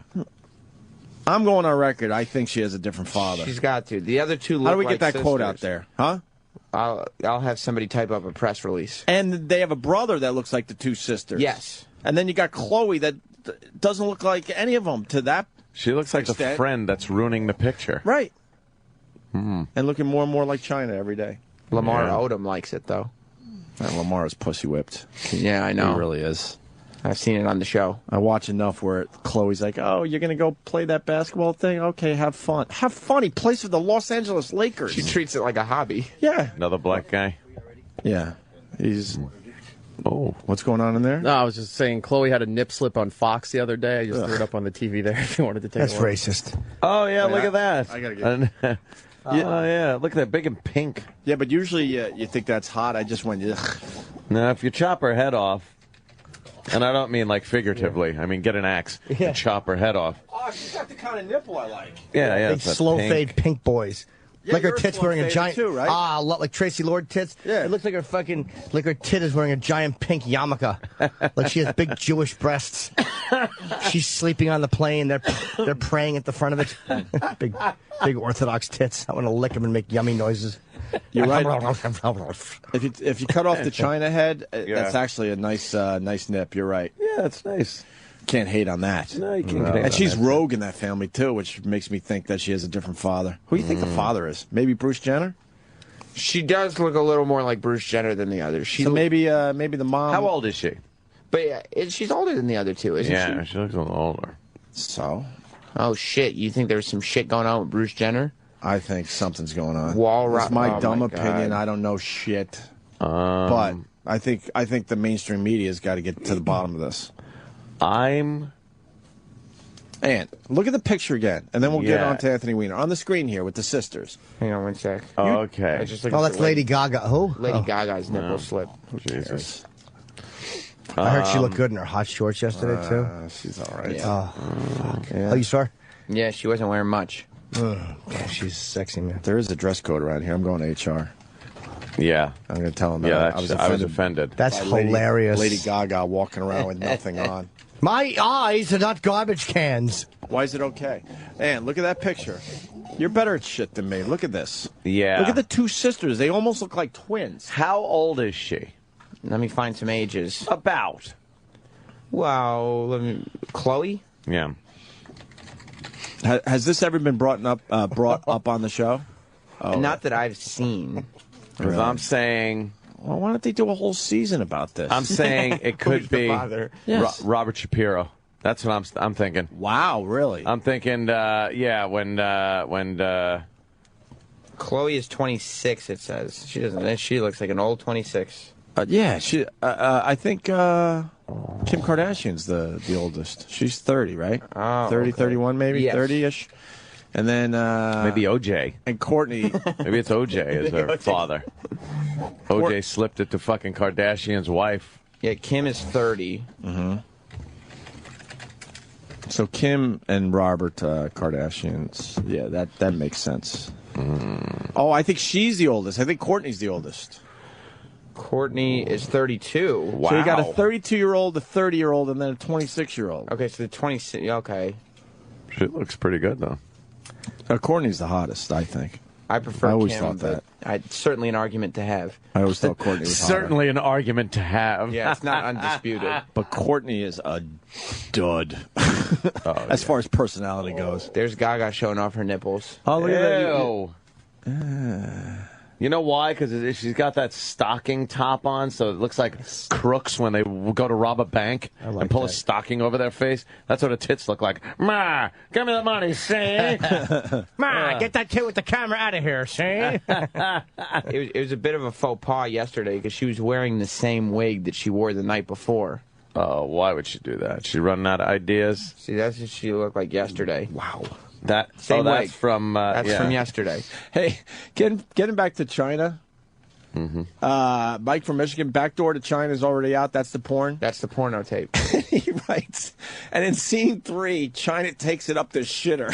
Well, that's why it's called Backdoor to China. Yeah. She takes it up the shitter. But if your movie's going to be called Backdoor to China, wouldn't that be the grand finale that you finally take it up the shitter? I guess. Shoot. How many scenes are you going to get through? Yeah. So.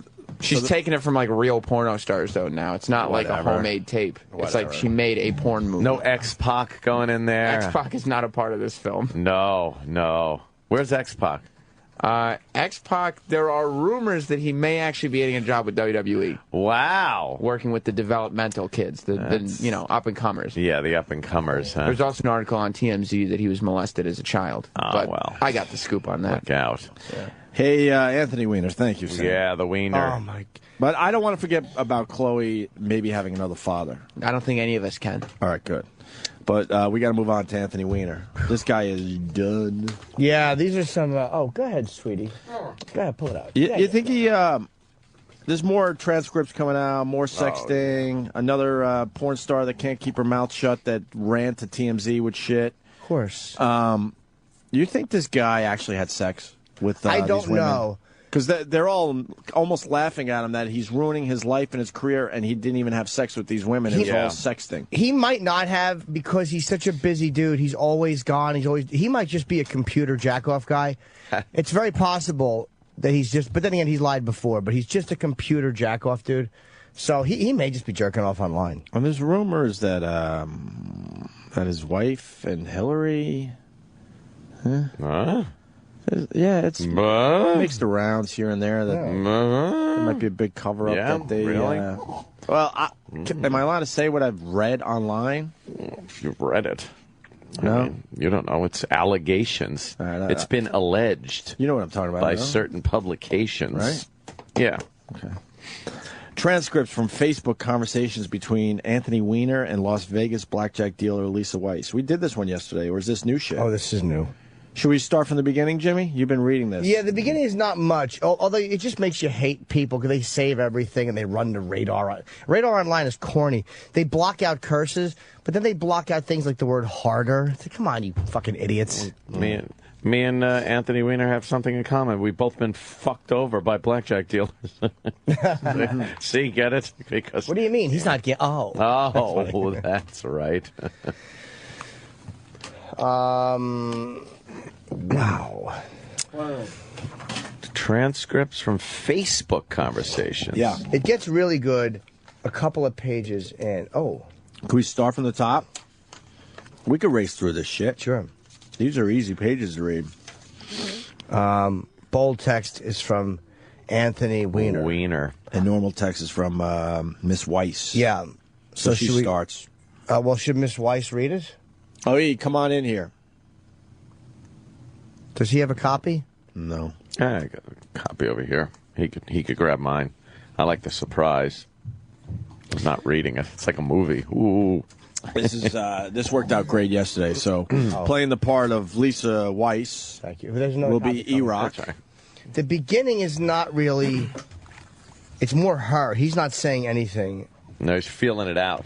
Yeah. Thank you. Feeling it out. Seeing if it's safe ground. Putting the old hook in the water, right? Yes. This is August 13th, 2010. Rock, you don't have to highlight yours. It's not in bold. And you're not. You don't have to be off book. Highlight. He's highlighting. Like, yeah, there's no cameras filming you. Keep your eye line steady. I don't want to read 11 pages of it, but it's... Why not? Okay.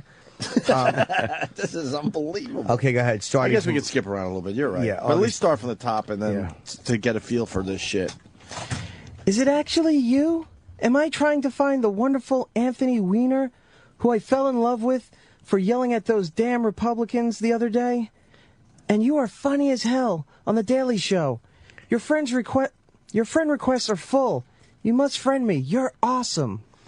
Is this really Lisa? It is you. I am honored to be your Facebook friend. You are the coolest dem on the planet. They need to all be as tough as you. And you are damn funny. Keep fighting for the sane people in this country. Thank you, Lisa. Glad you have my back. You keeping an eye on that wackadoodle angle for us? How insane is she? Who needs Social Security, Medicare, or education? If this wacko wins my state, I swear I'll have to move. She may be dumber than plain. Okay. Okay. She may be dumber than plain. Oh, I guess. She meant Palin. Oh, plain. Ah, right. And that is tough to find. Mm-hmm. There's nothing here. It's more just politics. Okay. I would like to throw this aside. And by the way, I believe E-Rock messaged Travis right before this and told him he's got to take a massive shit. Yeah. So E-Rock is doing this. Are you with turtling? just shit backing up in him. Don't push. There's some rumbling going on. Are you playing bingo in your underpants right now? I'm following it through the intestinal tract. You got a stiffy though that's having a tough time going around the bend. It's not stiff. A lot of 14 gurgling. pages of script. All right, let's Oh, go. God, this is superhero talk. All right, Jimmy, where should we go? I would say September 20th, the second page, E-Rock. All right, let's go to that. The rest of it was politics, more or yeah, less? it's boring. It's Okay, like, good. It's like make me an offer I can't refuse. I'll watch you on The Daily Show, that type of shit. Yeah. Go to September 20th, right about there. Wiener starts. Okay. Computer backup? No sense in you being clever if nobody can read it. Good morning. Hi, honey. Computer's back up. What's up with you? Busy saving my country from this fucking teabaggers? Yep. Cape tights. Looking for my sidekick. And then the next day it continues. Oh, I bet you look hot in tights. Can I be your sidekick? Get your ass to Vegas. Stop staring at my weapon. I'm affecting the Vegas trip. This whole re-election thing is keeping me tied up. I can't wait to meet you in person, and I'll stare at your weapon if I want to. Damn it. I understand this re-election stuff may take some time, but I really feel my needs are way more important. What is kind of funny is that I was looking at my Facebook page for something, and I had posted that I wanted to bang you like a month ago. I think it was after you called Lieberman a prick. Not... Now that was hot. I'm all about your needs, believe me. A month ago? Did my moment pass? No, that was before I even knew you were so damn funny. Sign on to Facebook, Chad. I'm dying of boredom over here. Plus, my tights really itch. I need a distraction. This guy is dumb. Jesus. This is... Next day, right? Oh, no, we move forward to the 22nd. Oh, yeah, next day. Go ahead. Uh-oh, okay. I am drunk and thinking about you. Oh, no. Drunken. What have you done to me? I am being bold and leaving you my number. Call me. I am super drunk right now. Oops. And Zoo want to talk to you. Am I a Facebook stalker? Am I allowed to drunk dial a congressman? I think you're so totally hot, and you're lucky if I don't have your number right now. Have they missed this chance to rock your world by phone or something? Give me another chance. Stalk me, baby. Very hot. 23rd. So glad you're cool with me stalking you. Didn't want you to call Homeland Security on me. No, we have a special secret agency that deals with hot women. Oh, God. Oh, look at him. He's using his fucking secret hot agency. Nothing, okay. Let's go to September 28th, the bottom of the page, because there's nothing. All right. Okay. Whoa! Super intense dream about you just now. Woke me up. Yeah, sure. That is fucking awesome. Don't know you are still up, but we really need to discuss this further. That's the sweetest thing anyone has said to me in a while. Oh, sweet. Well, she's a blackjack dealer. They probably say, you cunt, and get this bitch out of here. She's bad luck. Out. No tip for you. Anything people say to her is nice. Hey, I bet your pussy doesn't stink. Oh, you sweetie. Damn. 21 again. 21 again? You fucking piece of shit. Stalk me, please. Make me come all over your superhero outfit, please. Damn. You either went back to sleep or to work saving the world. You see why I need your number when you leave me such good messages? Nope, not sweet. Crazy dirty. I know. I want all the dirty details. Baby, you have to post some fresh pictures. Ah, yes. This is all. The next stuff is not. It gets kind of dirty. It gets kind of dirty on the next page. Go to March 3rd. March 3rd. Okay. All right, so there's a pretty big gap. Yeah. You on here? Hey, sexy. What's up, baby? Hold on. Let me look. Whoa, looks like I am. Want to ride it? Hard for me? You like me big and fat? That should be your line. Really? Okay.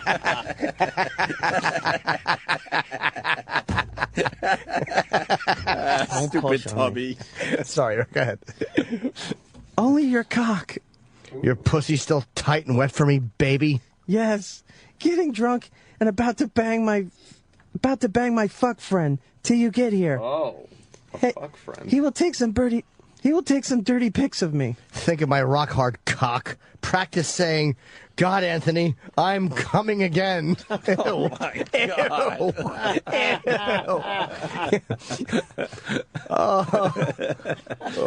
Wow, that's rough. I will do Unless that. you want to be on this program, then practice saying, God, Anthony, there's so many Jews in your neighborhood. What can we do about it? Sorry. I will do that for you. Waiting it out till you get here and fuck the shit out of me. Where did you go, Anthony? Shower. Still hard. Thinking of you on me while I kiss your tits. Hold you down and take you deep. I'm about to bang my friend because you're not here. We'll call him Anthony. I hope he has a big cock. Huge. You're gonna have to up him. Get here. You will gag on me before you come with me and you. Holy shit. He's so fired. He's finger fucking right now. Is that, yeah. He's finger fucking right now. While I type this, knows I love you. Off to class. Pics. Soon. Get here, goddammit. I must have your cock. He wants That was pictures. isolated? He wants some pictures. Okay, let's go to March 16th. Holy shit. Yeah. You on here? Hello, Lisa. Hey, baby. Sent you a message the other day, but I think it went to Instant Chat for some odd reason. Ah, I missed it. Sorry, sweetie. No problem. I was so psyched to see you on Colbert. You were so funny. You watch it naked? Yeah, watch it naked. What a fucking dope. Of course. You need to let me know when you're going to be on TV. I keep missing you. You don't get my Twitter feed? Arrow towards him. Feelings hurt. Ew. Teenage girl. Wait, we have audio from her. Hey, I'm just calling to apologize in a way, thank you. At times I've been angry and regretted meeting you and the hurt that you have caused me and tried to cause me. I've decided to take all that and turn it into something good. And I bet someone who's actually a recovering alcoholic and has given me some insight on myself. Good, shut up. Right. No, that's an old one. I haven't heard from that in probably a month now. Thank God. Someone else is burdened with that. All right, go ahead. Where were we with the... After feelings hurt. Yeah. I do, and I'm still waiting for your bar mitzvah pictures. Bar mitzvah? Bar mitzvah. Bar So with a mitzvah. V. I know that. She made a mistake. Who is she, fucking Webster? You're acting like she's the be-all, end-all in the spelling world. Whoa, hang out. You guys are supposed to be a couple. Sorry. Well, we fight sometimes. She's literal. I do, and I'm still waiting for your bar mitzvah pics. But I don't get on Twitter every day, so I don't always get to catch your hot face on all your shows. I ran the bar mitzvah pics, by the way. Oh, I can't wait to see it. I will go there before bed. You are so awesome when you yell at those Fox News fucks. The clips are awesome. I'm glad you like. Are you as passionate in the sack as you are about politics? Oh. I'm getting bored with my fuck friend. Baby, you'd be crawling for the door to prevent me from fucking you silly. Oh, silly. I'm going to fuck you till you have googly eyes. I made that part up. I'm going to fuck you silly. Oh, my God, what a hack. He really is. Nice. Just what I'm looking for. I want to bang the future mayor of New York City. Make me hard. I wanted to bang the other one, but he wanted nothing to do with me because I have a vagina. Sorry. Make me hard. I love that you're always hard when I talk to you. I'm horny a lot. Sorry. Me too. You have that effect on me. He makes you come? Sometimes, but he's not as hot as you. He tells me I'm too wild for him. He can't handle me. I bet you can handle anything. I want to feel you come with my cock in you. Oh, I want that so bad. I'm so attracted to you. I would probably come in like 5 minutes. When am I going to get some Lisa pics to jerk off to? I think Jimmy's he's auditioning for fucking producers that might be listening to us right now. It's hilarious. He's just yelling. Yeah. I love the yelling, very angry. Yelling dirty text. Yes. He wanted to take some the other day, and I was gonna send them to you, but it was too dark and they didn't show up. I was actually drunk enough to let someone take naked pics of me. Go into the bathroom mirror now. I'm like a rock. You know, I got no camera. I would touch your giant cock for me. It needs your pussy juice. I have lots of that. This guy is so done. It needs pussy juice. Off to the shower. This thing is bobbing up and down. I wish I was in the shower with you to help. You give good head. I've been told really good. I love doing it. Wow, a Jewish girl who sucks cock? I think this thing is ready to do damage. And swallows every drop. God damn, how do I get you here to fuck me? Arrow pointing to the left. Thinking about gagging your hot mouth with my cock? Well, he's lost all the female he's potential so voters. done. The anticipation of fucking you is driving me crazy. Come here to Vegas so I can suck your cock for an hour. You must be in the shower. I am getting very nice visuals before bed. I'll probably have some filthy dreams about you. Again. Clean, but still hard. That was fast. You don't take care of that hard-on for... You didn't take care of that hard-on for me. I want to hear you come so bad. I'm pretty chatty, noisy in bed. Me too. This is such a turn-on to me. I'll be telling you what dirty things I'm thinking. I love that. I talk like a filthy whore in bed, even though I'm such a nice, wholesome Jewish girl. I love when a guy jerks off on the phone for me. That is so hot. I at least need to hear your voice when you come. You will surely make noise when I take you deep. I will tell you how tight your pussy feels. Yes, I will. And it's very tight. I hope you can handle that big cock of yours. I hope I can handle that big cock of yours. I will be sore for days. Ridiculous bulge in my shorts right now. Want to see? Yeah, can you send a pic? I want to see your cock so bad right now. Jeez. Well, a little... It's sit. Oh, I want to sit on your cock. What you say? I want to so shit bad on your right cock? This isn't from my computer.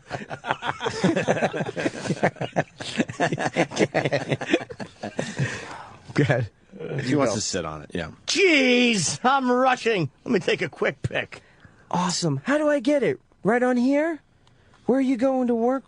How are you going to work with a raging hard-on? It won't go away, and I'm taking pics of it, making me harder still. So hot. You're making me wet again. Jeez, I have to go. I'll hit you later. Oh, you better. And that means he probably... he blew a load into a blew a napkin load. and is done with this blackjack dealing dumbbell. And before we move on, a question. You think she was setting him up here, or she was just into this? No, I think she was probably into it. I doubt she might have been setting him up because she keeps asking for picture video, but she's obviously lying about having taken pics for him. That guy was not finger banging her while she was saying that was all bullshit. Yeah, that was all bullshit to... Yeah. She was basically talking about him. Yeah. Yeah. Yeah, that was... In the third party. All right, where we go now, Jimmy? April 5th? Or no? I would say April... 17th. I see a cocksucking in there. That's April 7th. I mean 7th. Yeah, go to the bottom. 7th, okay. Catching up on my daily shows. Did you know you were the moment of zen? You were so funny with your wiener boner joke. You were too cute. Bonner. Go ahead. Bonner, whatever. Get your ass to work and save my country from these cocksucking repubs. I like when you talk about cocksucking. These fuckers are pissing me off. Yep. I love that you bought the Dr. Seuss book. Something on my level. You're so cute. Will you punch Bonner in the head for me, please? Tony, where are you? Sorry, I was punching the speaker. You're fucking punching the clown. Right on. Have you been up for days? Will you hire me to be your fluffer? You would be good at that. Your little pick makes me hard. I don't even know. I am so into you. I am so into you. Ah, my little Japanese girl. You have no idea. Oops, my grammar is suffering from my wine. I love that you're so hot and such a liberal. I was hoping my fat cock would be the selling point, too. Yes, it is so... yes, it is. I so want to fuck the shit out of you. I want to get you on a plane right now and bang me. Hard! Will you call me right now? And we can have phone sex? Getting into the shower! Call me when you get out. And he That fucking blew showers another a lot, yeah. He blew another load. Blew another load. He's a little scared of using the phone, I think. Of course. He's not... How much is he... Because he probably always thought I could just say I was hacked. Yeah. Right. Well, there are some... There are some emails and whatnot that he told some girl what to say if she was approached by authorities. And they were lies. Okay. Told her to lie. Let's just go to the next one. The 29th? 13th. No, 13th. Hey, you. Why, hello. Don't you ever sleep? It's 9 here? My Lisa time. Oh, I love that. I need some Anthony time. You must be working again. Thought it was my time. All right, let's go to the 29th. You on here? Hey, baby. Hi, honey. How have you been? Out! About! The usual. Miss me? Yes. Yes, what are you doing up so late? Dunno. Wake up sweat. Dunno. Woke up sweaty and hard. Nice. Were you having hot dreams? I don't remember! But looking down, I'd say yes. I love that you're always so horny. Am I ever actually going to get to fuck you? Would that be good? I imagine you rocking my world. I would love to. The anticipation is killing me. I keep going back to your page looking for new pics to get off to. I do need to get some. I keep seeing you on TV, and you are so sexy. Hey, are you Facebook two-timing me? Yeah, big time. You Facebook slut. Guilty! I bet you have so many chicks after you. You are our liberal stud. Tonight, I'm just a man with a raging heart-on.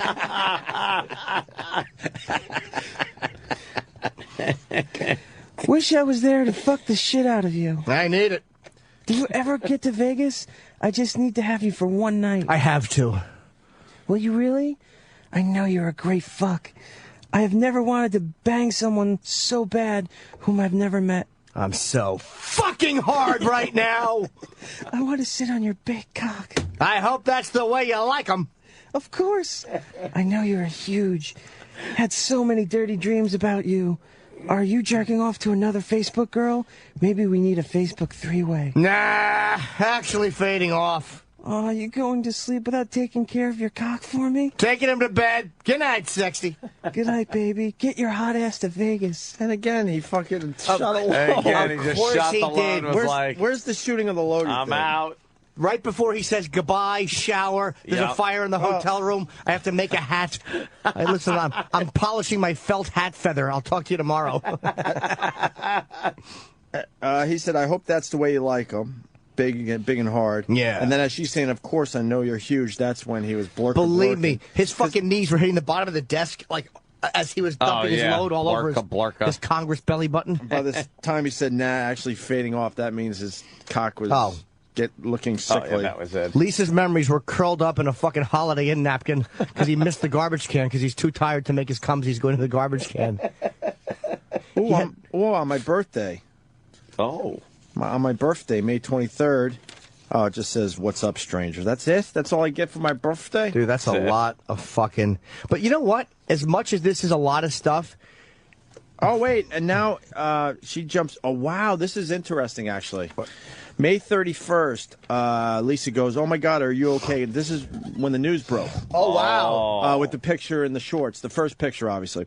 Oh, my God, are you okay? So sorry you got hacked. I know you would never do anything like have Facebook sex or take pics of your cock. Who is the bitch who ratted you out? I am the only Facebook chick you could trust. Yeah, right. He never wrote back, obviously. And then she tried again the next day. You owe me big time for keeping this all now she's getting pissed. Oh, that's why this is important. Shit. June 1st, she writes, you owe me big time for keeping this all quiet. I'm defending you to the death on every blog and to everyone, telling everyone you would never send dirty messages to women. I know you haven't been on here since you were hacked, but I need to talk to you. Someone contacted me about you. Call me or something. And he didn't respond to that. Oh, boy. And then all of a sudden, and then she's like, well, fuck you. Fuck you, Wiener. This is what I do. She was protecting him, and then she's the one that ends up making it way worse for him. You know what, though? Reading all this stuff is a lot of it, but none of this is anything other than just guy dirty talk. No. Like what you're seeing this guy in his most private moments. Right. There's nothing that dirty. It's like he just wants to fuck this chick and he's jerking off to her. People don't like seeing that, though, from their politician. And they don't like the lying. Yeah, no, I understand that. But he's not saying... And the face fucking thing. I wish you were 15. It's a little rough for some people. I wish you were 15. He's not saying that, or he's like, you're a little girl, let's get an animal in it. Like, even in his most private moments, for people to throw him under the bus for this after he admitted it, this is not that bad. He's just a guy whacking off on the road on a computer. There's a lot worse shit he could be doing. He could be getting fucking hookers. He's not getting hookers. Yeah. To me, this, even though it's a lot of dirty stuff, it will probably ultimately hurt him. It shouldn't. It's going to. Yeah, I know. It shouldn't. He's done. It was the lying and saying it was hacked. I was hacked. It's not me. I don't know what happened. E-Rock, good job. Good job. Wow, E-Rock. Now Take it. Go to the ladies' room. Look at him running down the hall. Oh, he's running. Drop that fucking pile of stew into the toilet. He had fucking dump sweats. Yeah, the whole time. Dump sweats were flowing. Wire guys here yet? No, I don't think so. I haven't been told. Oh, boy. Who said they would be late? I did. You're right. It's 8 o'clock. Give yourself a fucking bell. It's 8 o'clock in the morning. It's hit that fucking bell for yourself. Oh.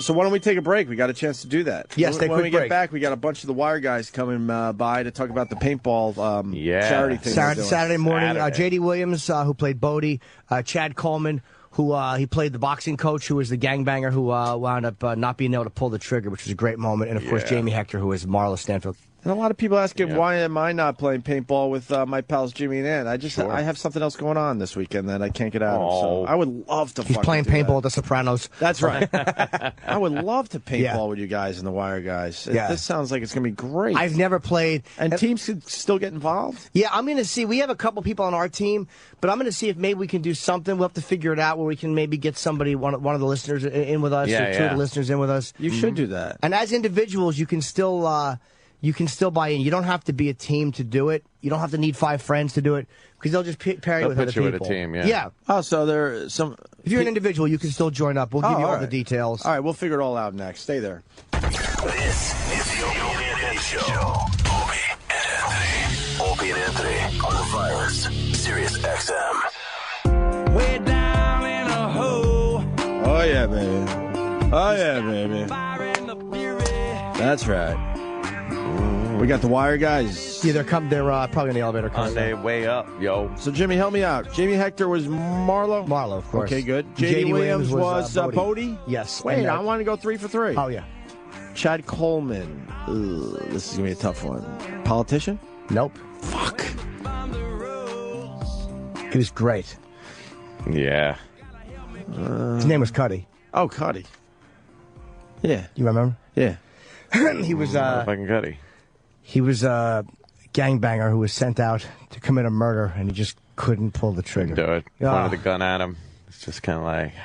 Yeah. That was a great scene. Well, I'll tell him when he comes in, because I'm just going to wind up repeating myself like an ass. He should have shot that little motherfucker. Oh, that fucking Fruit. That kid's name was Fruit. Fruit. That he should have shot. He was a He got killed anyway, though. Yeah, he did. He got his comeuppance. Yes, he did. Oh, Cuddy. Yeah. Oh, yeah. I said yeah without knowing. I think people knew that. Yes. So I had to Google it. Yeah, of course I know who he is. Yes, he's fantastic. He wasn't in a lot of episodes, and then he was the guy that ran the boxing gym. Yeah, he trying was to get the kids on the straight and narrow. Straight and narrow. I believe he entered in season 3. Yeah, I remember him. I think he entered season 3, or was it season 4? It might have been season 4. I think it was season 4. Oh, great, because I only have season 3 with me, so he'll be signing season 3. That's all I have. I just said I think it was season 4. I think you're right. Yeah. Well, ask him. Sometimes they luck out. I don't know why we're speculating when these guys will be here very shortly. By the way, yes. I was thinking during break, before the Wire guys get in here, if Glenn Close gives us any bit of attitude today, I feel sorry for Glenn Close. Yes. I think she'll be great, but you're right. Oh, God. If she After does, what we've been through with this booking and all the shit that's been going on. Yeah. If she gives us one iota of attitude. Oh, fuck. Could you imagine? No. The old, Game I over. don't want to even fucking... Game over. If she gives the old, I don't want to even fucking be here Game vibe. over.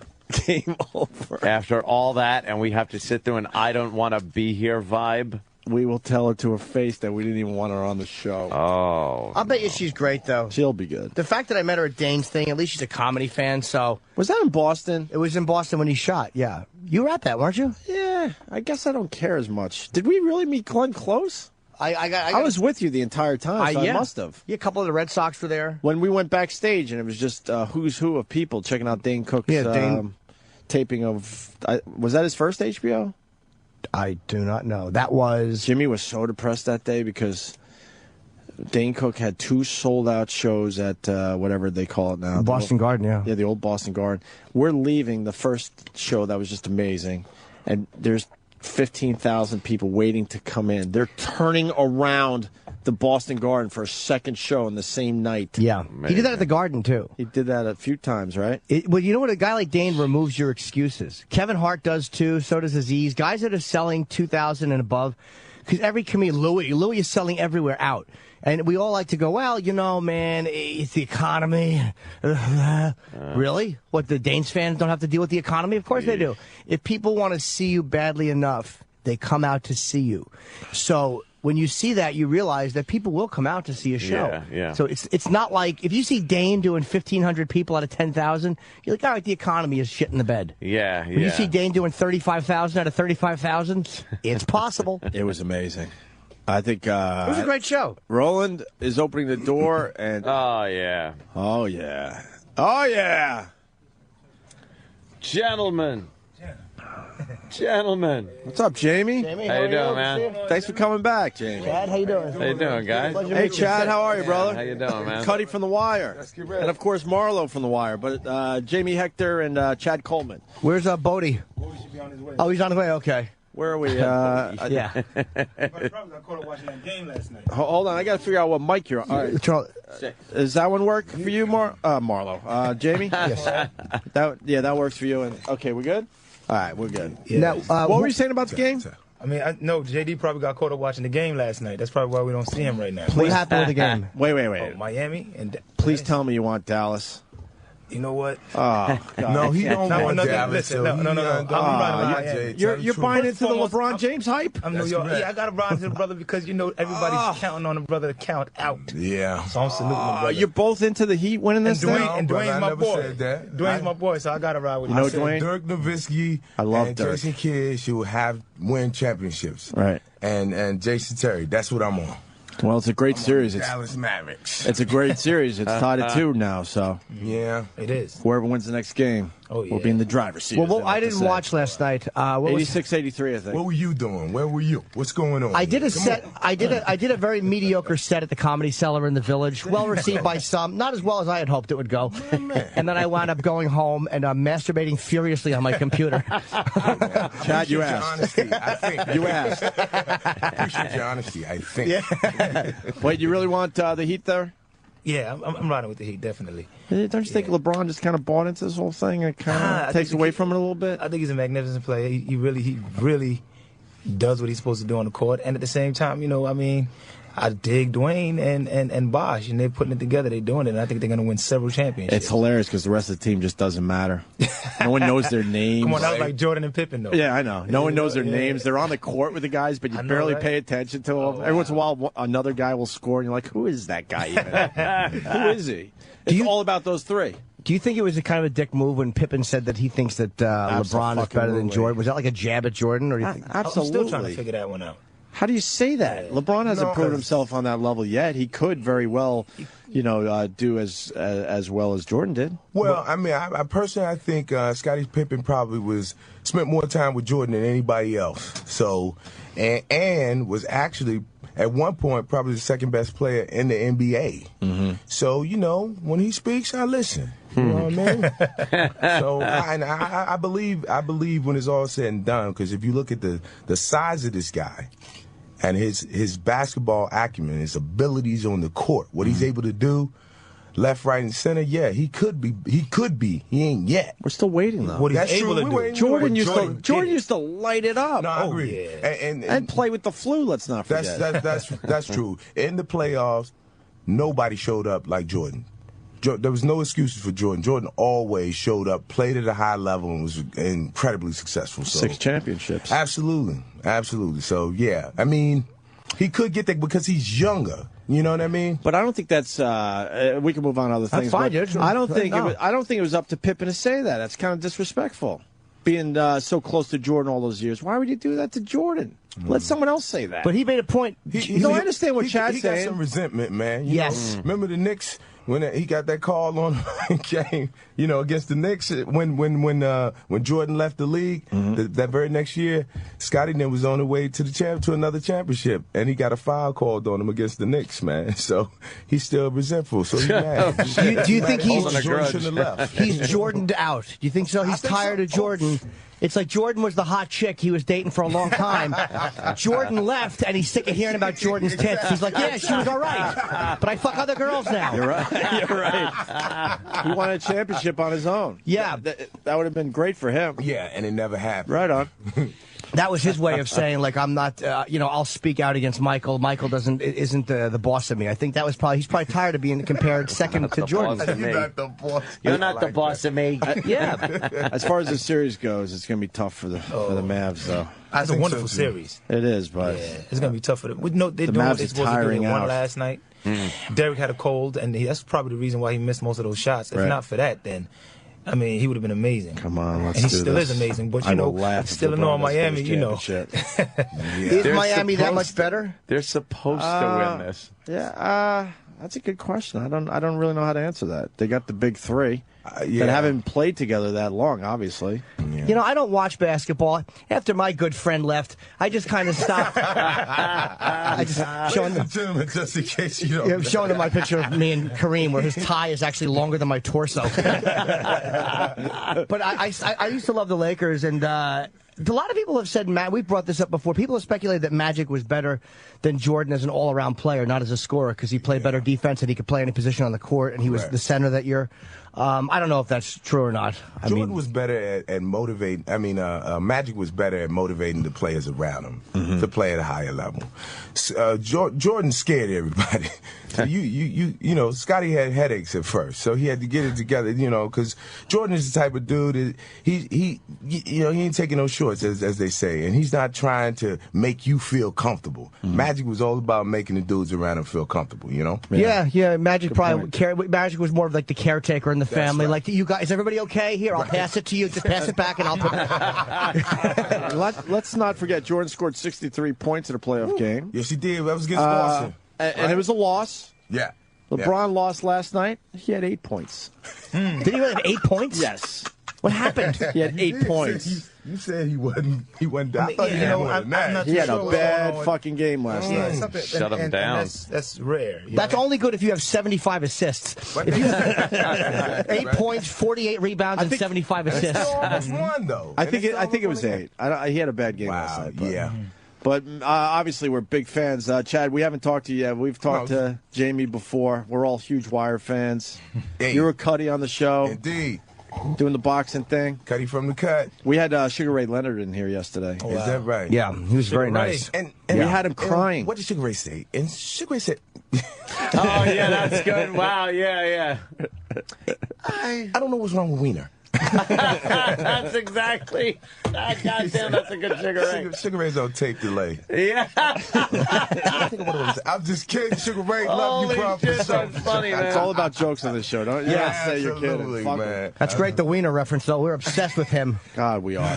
Isn't he the greatest? What a wiener. Another dope that tripped on his own dick on his way to the White House. He's got a Spitzer on speed dial right now. Yeah. What do I do? Yeah, who's your PR people? Because they really made you. He's got a fucking television show out of it. Yeah. That's not a bad gig. Exactly. Wiener will be on TV. He's got that personality. He's going to be He'll get a TV show out of this. He's so done, though, man. He's done, yeah. He's done. But I don't think he's completely done. I don't know if he is either. I think the Democrats, just as a whole, are going to say, look, you got to go.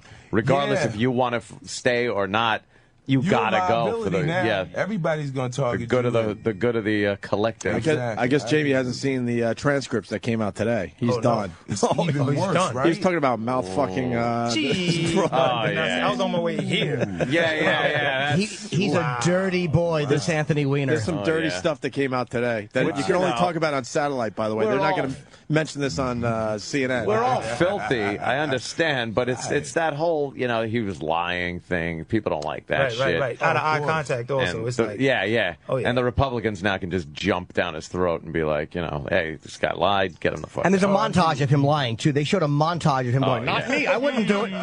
It's like, you kind of have to the first time lie. Like, he's almost, if he admits it immediately, he's a psychopath who you don't, did you sleep, you're married, did you sleep with somebody else? Yes, I did. That's not a guy that you want to trust because you're a fucking wacko. But after the first lie, you had to come clean. And that was where he if screwed he up. would have came clean immediately, it probably would have helped him out a little more. He tried to get some mileage. He started crying. They all start crying. Just cry. My wife, when he brings up his wife, he's crackles. His voice starts crackling. My wife and her long head are overseas right now. You know what? There's all these political wives are lousy in bed. Let's cut to the chase. I mean, McGreevy's wife you can't blame. No. But I think a lot of it is these are very proper women. These are very, they're well-educated women. They're probably had good upbringings. Yeah. And it's a different kind of, it's the flip on the trophy wife for them. Right. Like, who I need to represent me in public. And, Right. Make me look good. You know, all of that is going on. Yeah. You go like, because the best lays are never the ones you want to bring to the White House Correspondents' Dinner. Like the girl who jams two fingers in your ass. You never want to be photographed with the president with that woman because she's a wacko. But that's the way it is. I love you, Jimmy. But the truth, though, you know what I mean? See Jamie's face. Oh, I don't like two fingers. I understand. Random example. I'm a one finger and then run out the door guy. You're the one finger key. Yeah. By the second finger, I'm like, all right. I got the point. This isn't fun anymore. If I wasn't awake, ladies and gentlemen, I'm awake now. Yeah. It's a little early, but Jimmy knows how to wake you up. Holy shit. But that is the way it is. It's like Holy shit is right. there's no combination of that girl on this level of power. You need something dirty. That's why they just do this. Yeah. I love talking dirty on the computer. I love it, but I'm not a politician, so it's not. No, gonna you hurt can me. say whatever you want. Oof. I remember last time you guys you came in. I had yet to even watch The Wire. Oh, wow. I was sitting there. Listening, He was odd man out. And listening to these guys talk about it was like, holy shit, you got to watch it. I finally was like, all right, I'm popping in season 1. Right. I pop it in. I'm like, fuck. For a week straight, it was run home, just watch like episode after episode. And then I'm thinking, who are these poor motherfuckers that had to wait? Like when an episode would end, I'm like, nah, remote, next one. You got the fix. Fuck the week. Then about a wait a year for the next season. Wow, that's right. So I was like, beginning to end, watch the whole thing, and now I'm in these guys' camp. It's the best show I've ever seen on television. Wow. Thank you. And just spectacular. The acting, the storylines, just the language. Amazing. Yeah, the realism was there. It was just, it was fantastic, And I wasn't able to say that last time. I'm just like, hey, what are these motherfuckers? I have no idea. No. Listen, that's the beauty of it, man. The shelf life of this show is crazy because we always get new fans all the time. Right. And people are having an amazing experience with DVD and being able to control it. You know? That's right. They don't have to wait. The marathon is the shit, There man. you go. When you can just one after another, and then you wake up and go, fuck, I missed half of that episode. I'll catch it tomorrow. Absolutely. And that's why HBO caught so much attention when they basically allowed you to watch the next episode at midnight. Right. Oh, Yeah. That right there turned the game up for them. That's also. right. And that made you go to that part of the service, the HBO. Was it on demand or whatever? Right. That was a brilliant move. That was a brilliant move. Yeah, that was. And then, how great of an actor is Jamie? I know. That's Marlowe. It's just, I can't believe you're the same guy, man. Because that was just a ruthless ass character. I remember the first time you were coming in here. We were a little scared. Like, fuck, Marlowe's coming in here, man. Yeah. Yeah. That's sociopathic kind of guy. I mean, it's just fantastic, though. And Jimmy had brought up the scene before I had seen it, but that poor dumbass security guy at the store. Oh, you dumbass! Just shut the fuck up. That's all you gotta do. You know, it's funny because when I was doing that scene, right before we shot that scene, Ed Burns said, "This is when America will hate you." Yes, that's what he said. It's like because he's it was a an innocent working man, guy. a working He's class got to do individual. his job. You know what, though? I watched that again, and I'm like, stay in the fucking store. It's a lollipop. Exactly. Stay in your lane, That's man. the point. That's all. That's Stay what in it your is. lane. lollipop, But man. he felt he couldn't be punked out like that. Oh. But he didn't know, who he was dealing with. And Yeah.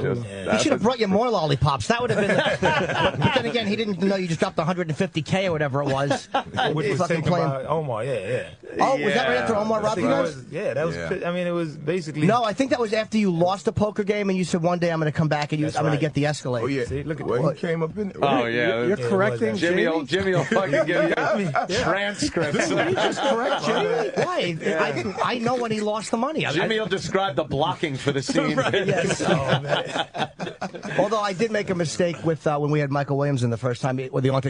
I thought something happened in season 1 that actually happened in season 2, and so I made a complete asshole out of myself. Like, I think that was season 2, and they're like, "That's the guy." I'm like, "Oh, yeah, right. It was season." He started whistling.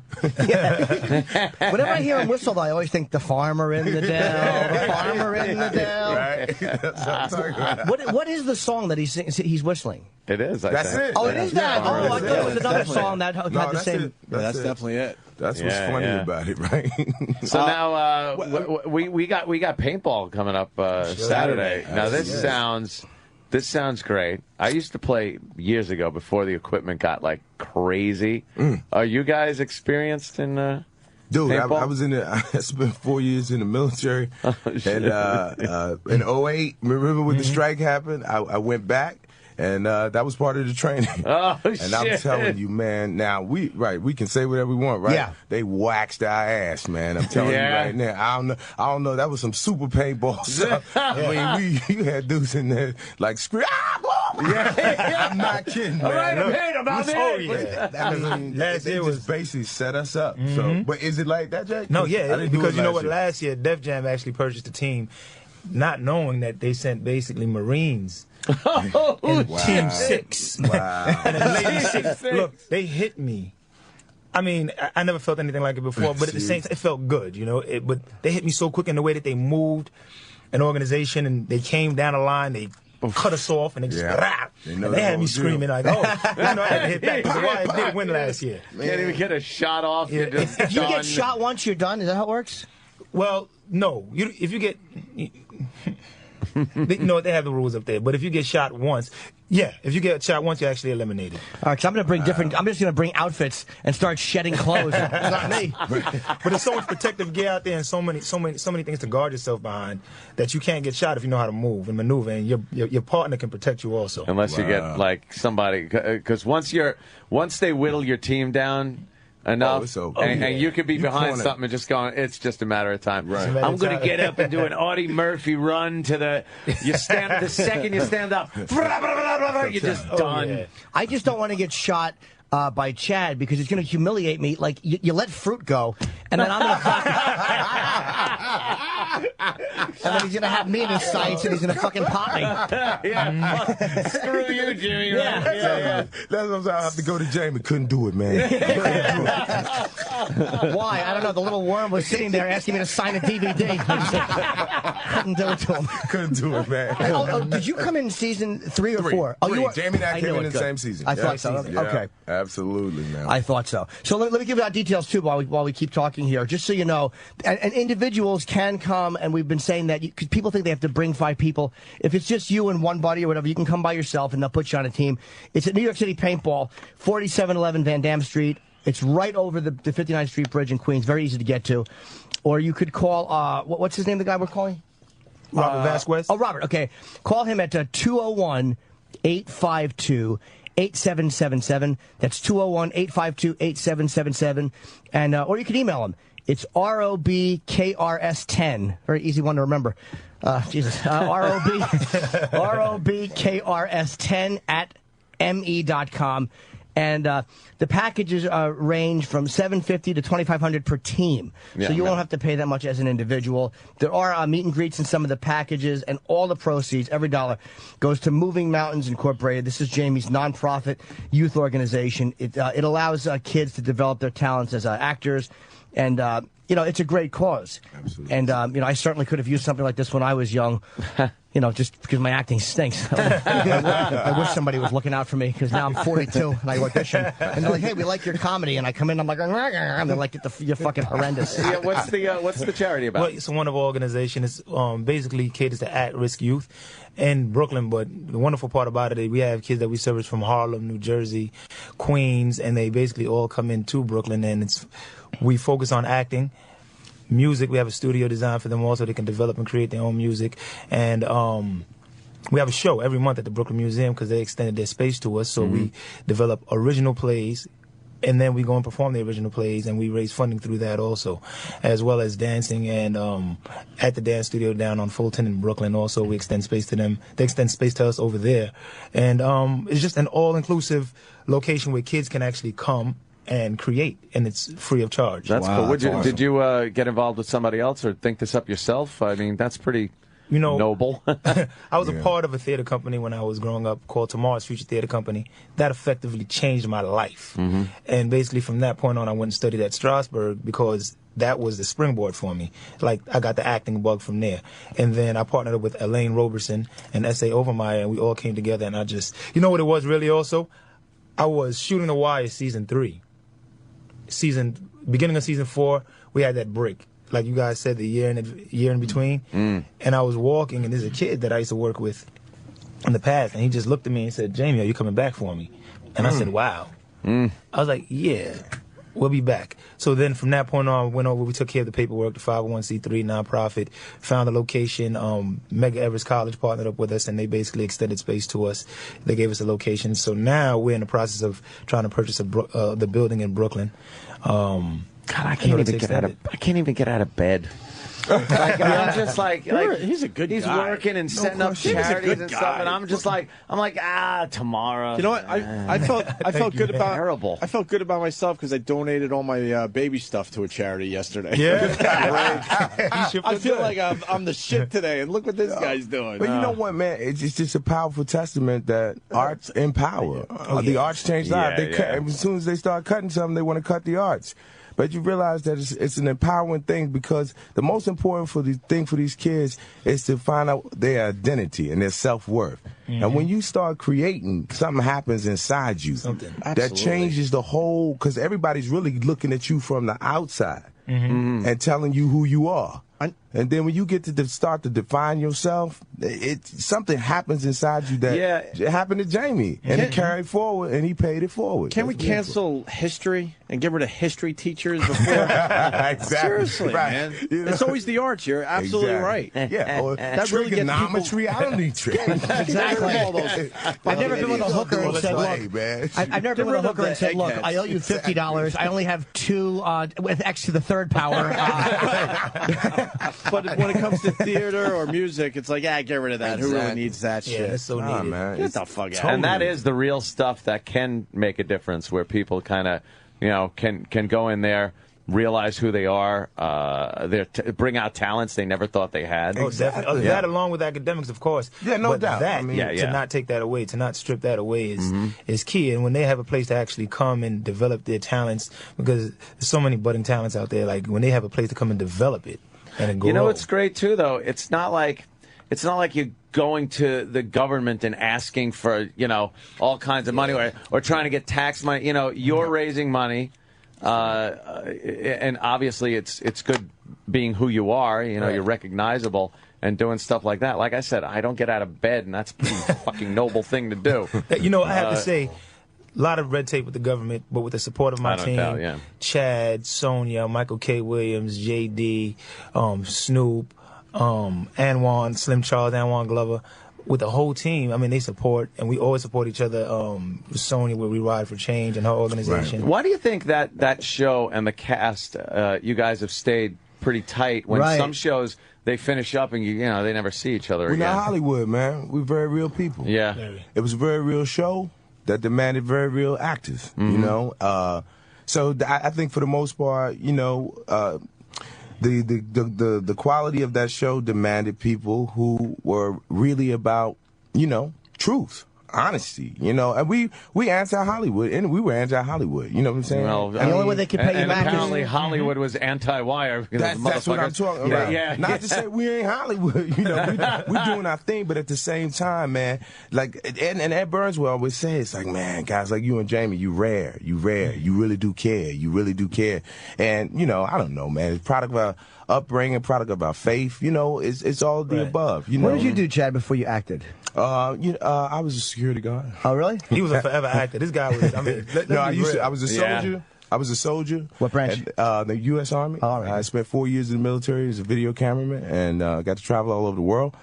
Came out, went to New York, doing my thing. But you know, I had 15 different jobs trying to make this thing happen. I think that's the other thing. A lot of people, if you don't struggle, you know, if you ain't been through nothing, then, you know, it's a little bit surface. You know, I couldn't afford to be surface, man. You know what I mean? Yeah. It was a hustle. It was a grind. You know what I mean? So when you get a level of success, you know, you don't forget where you came from. I mean, I really can't forget it. That's it's like. I love that when people tell me that shit all the time. They're like, "Hey, Anthony forgot where he came from. He's swimming in his pool." Like, I lived in my car, motherfucker. You know, believe me, and I remember it. I can't look at wheat thins anymore because I lived on them for like a month straight, just popping these dry ass wheat thins in my drinking water, and it's like, I forgot where I came from. Really? Exactly. Really? I can't forget. Wheat thins makes me remember. One time I was having people over, and my butler forgot the cheese with the wheat thins. I understand. Damn it. Man. Damn it. You deep, dude. Oh, man. It's been a hustle. You know what? That's keeping it real and being, you know, where you came from. Yeah, I don't want to one-up everybody, but, you know, please, all of my guests were mortified. Are an ass. Please shoot him a lot Saturday. Yeah, that's my biggest thing is who do I want to be killed? Believe me, because I'm going to last about four minutes. There's really nobody I don't want to be shot. Any one of these guys, I would be honored. Or Snoop or Slim Charles or any of them, I would be really happy. Is Dom playing? You know what? Dom is supposed to come down. Yeah. Okay, you know Dom Lombardozzi. You know, you are going to get welts on that fucking thin, pale-ass skin of yours. I'm just happy you said thin. It's great. No, I meant your skin. Oh, yeah. Oh, yeah, it really is translucent. It's like pale saran wrap. I look forward to the welts on Monday. I don't mind I don't mind a good welt. You know, put them in some good places, boys. Yeah, I'm going to wear baggy clothes. You have to wear baggy clothes are better because it absorbs impact. Exactly. Right. People would wear. Normally, I would wear tight things to show off my body. Spandex. White spandex. The bag getting better, definitely. Yeah, not recommended for paintball spandex. No. I wear like a white spandex wrestling onesie. That's how I go out. Take a Cialis, go play a little paintball. Protect the nipples, bro. Protect the nipples now. Yeah, that's my sensitive spot. Do you know how many massage therapists have been creeped out when they're like just doing the normal chest rub and they brush my nipple and I go like, oh, Jesus. Oh my God. That fucking, they're so annoyed when I sexualize the massage and they're not interested in that. So, you guys, is Glenn Close here or no? I hear you guys know Glenn Close. Oh, obviously. man. She's running late. Amazing. Oh, good. After all that, she's running late. Good, because you I have no idea. The Glenn Close thing has been very complicated. She would have to come in for these guys. Coming up soon. I'll tell you guys the truth. We wanted to blow off Glenn Close so we could spend more time with you guys. That's what we think of The Wire and you guys. We're like, fuck Glenn She gonna come in here and say, I will not be ignored, Anthony. Is that the greatest I hate women statement? I will not be ignored, Dad. And you're like, we've all fucked girls like you. Well, she's coming up now. It's too late, right? It was too late. We've all met girls like you. Well, I think maybe she could come in and hang with us, and then, we'll hang until like 9 o'clock, and then we have Andrew Breitbart coming in, or Breitbart, whatever you say his name, right? Breitbart. So she'll come in and just do a few minutes. I was hanging out drinking with that guy the other night. Holy shit. Yeah, he's the guy that's got the pictures of Wiener. Oh, exactly. And all the transcripts and broke the story. There you go. Went up for the press conference. He might have a pick. And all I know, he said he demanded an apology. Yeah. Did he get it? He got it. He got it. Wiener would have apologized to anybody who asked him. At that point, He would have apologized to anybody. He would have apologized for the serial killer lie in season 5 at the end if you would have asked him to. Hey, did you tie that ribbon around? I'm sorry, I tied the ribbon. I'm sorry. Oh, he was in apology mode. Hey, before Glenn Close gets here, how's Snoop doing? Snoop is doing okay. She's with doing her good. legal issues. She's yeah, all right. we spoke to her. She's going through. Yeah, everything is turning out well. Getting a lot of questions on her coming in. So she's going to be at the paintball. She's going to be. At the She's paintball. playing. I haven't met her. She was in one time doing, I think, Shade Next Door, and Louis C.K. was here. She don't, and she went nuts when she saw Louis. Apparently, cause she don't play, man. We were intimidated with her too. Oh, yeah, she's so hilarious. I mean, you get a chance to sit down with her up here. Yeah, you guys will fall off your seat. I would love to talk to her. Oh yeah, we talked to her. Jimmy just wasn't here that day. But wow, she's intimidating one time. She's a but she got a lot. Yo, you better watch out, bro. She mad. She mad right now. Is she? With all she got to deal with. Please, man. I would love to interview her. I think she's great. I'm trying to tell you now. But watch out tomorrow, boy.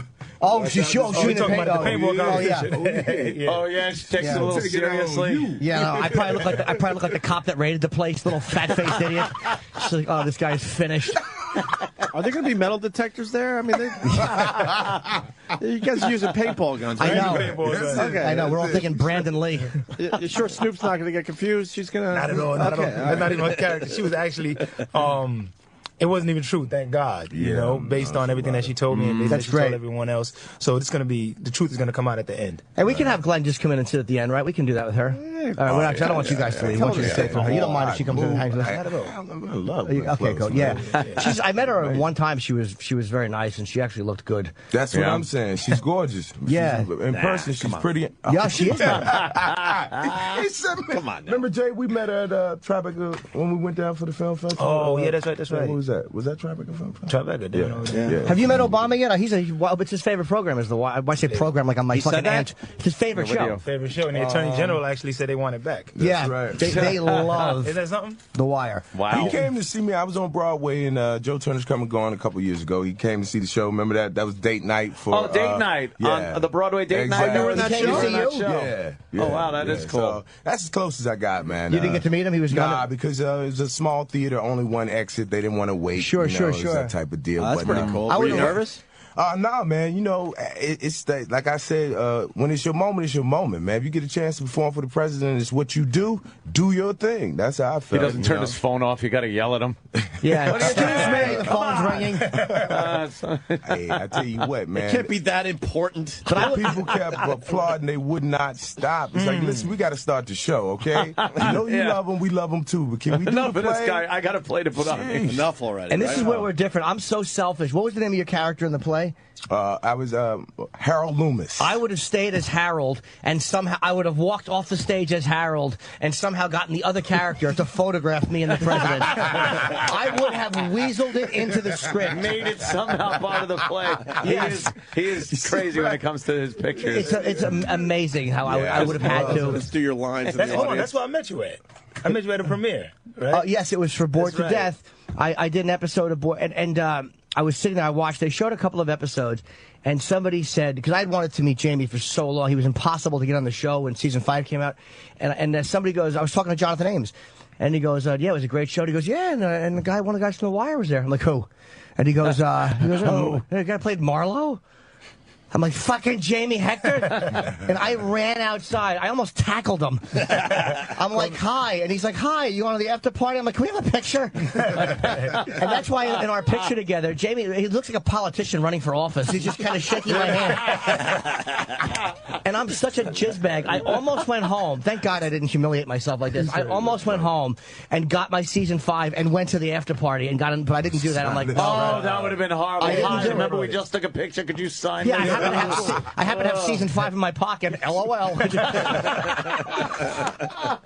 But that was a great. That was in a place I didn't expect to meet. But we had Wendell Pearson. Wendell's great. And Clark Peterson recently. Yeah. Everyone's been on the show, and it was. We had Lance Reddick over at K-Rock when with the Fringe when the Fringe came out. Yes, and who haven't we had? Yeah, it's still on, isn't it? No, who haven't we had? We've had just about all. We haven't had. We haven't had Bodie. We have not had J.D. Williams. You know what? That's what I was looking for. Yeah, maybe he's maybe he overslept or whatever. He's not here. Who's Yeah, we haven't met him. Who's outside for us? Glenn's not here yet? Is she coming up? Yet. Okay, once she comes up, we'll just walk her right in. You guys can stay for After all that, she's late.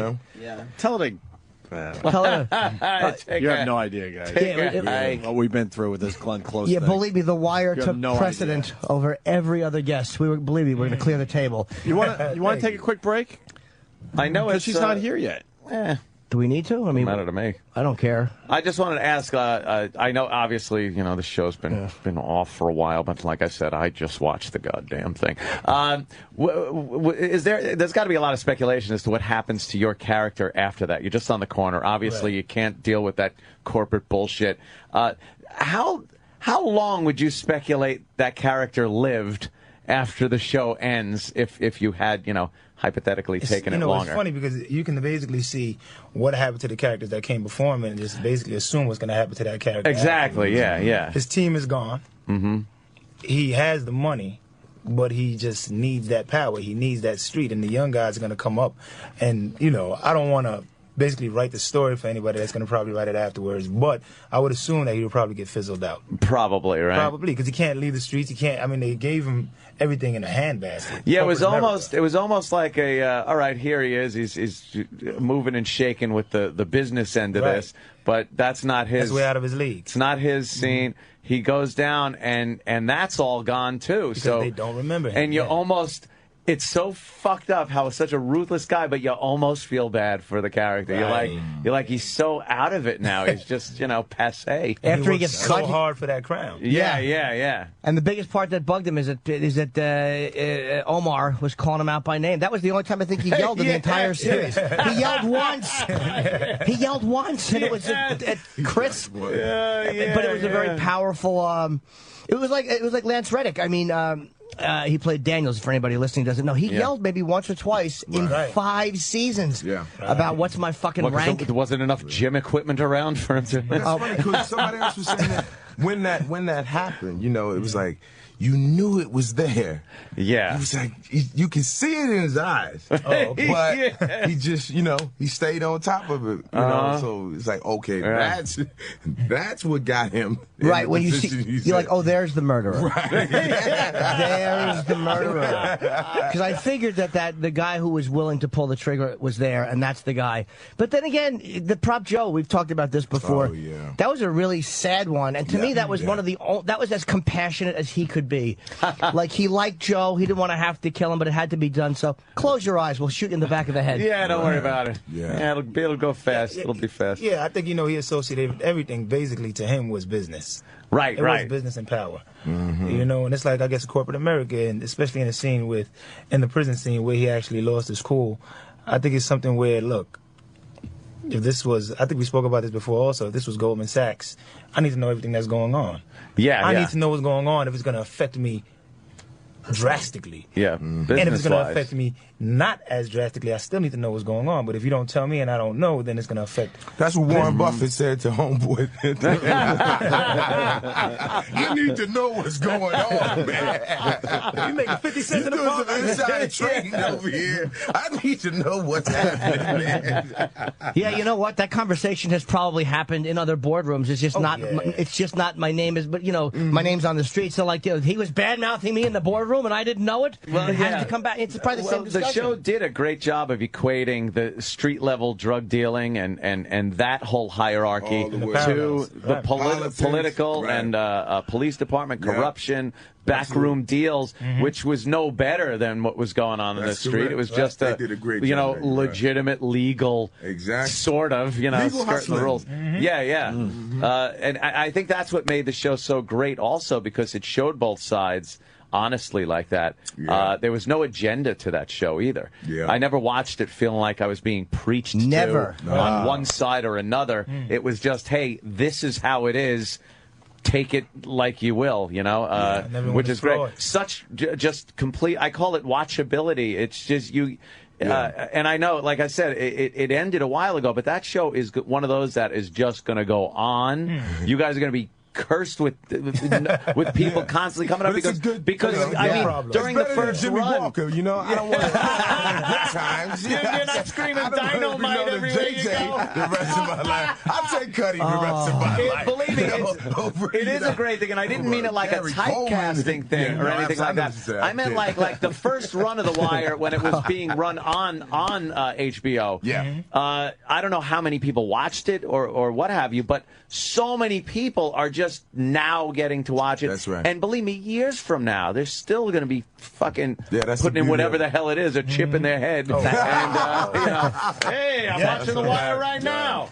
Dude, You know? I was on Amtrak yesterday, and it's just one of them surreal moments. I walked past this dude, and he's watching The Wire on his, on his laptop, right? Now, I'm looking at Bunny Colvin on the screen, so I know it's season 3. You know what I mean? So I walk past, and I just stopped, and I go, and then I kept walking. Oh, man. He said, you... Yeah, wait a minute. What the fuck? But he said the same thing. This like it's part of what you're saying.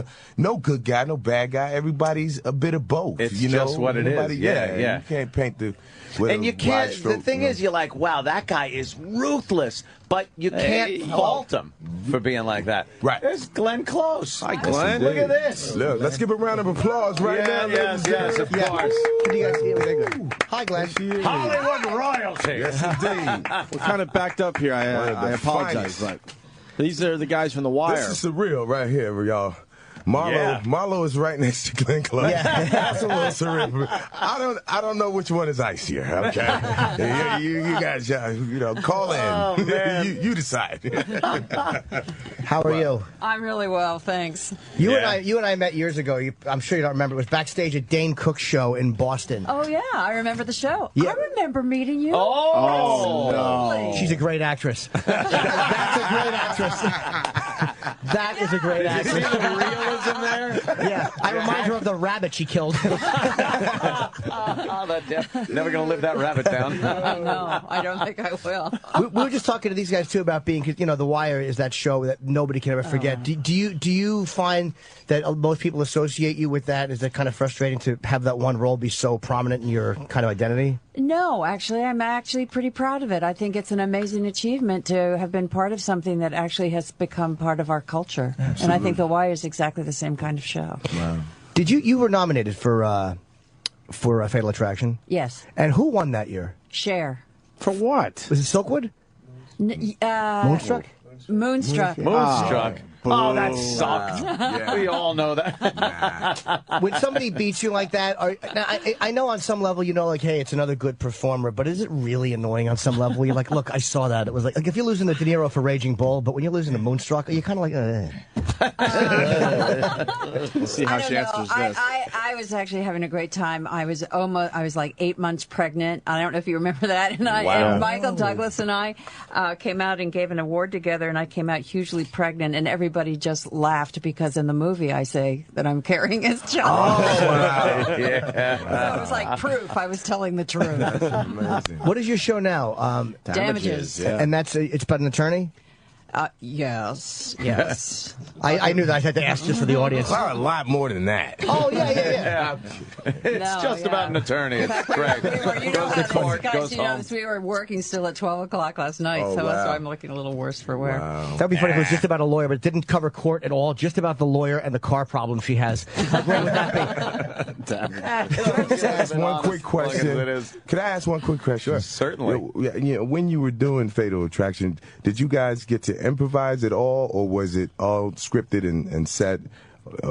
It was pretty scripted. Okay. It was pretty scripted. We worked a lot, collaborated a lot on the script before we started. Okay. I did a lot of research about that character. Absolutely. And there were sometimes there were some scenes that still. I mean, the scene where I say I won't be ignored. Oh, yeah, we were just talking about that. We just invoked that line. Just talking about that. That was the hardest scene for me to do, and I couldn't figure out, why. And it was a kind of thing where they asked the whole cast to go away and the crew, take a break, and you kind of were there figuring it out. We cut a lot of lines, and then I think what had happened when I think back on it, I was wearing that little teddy.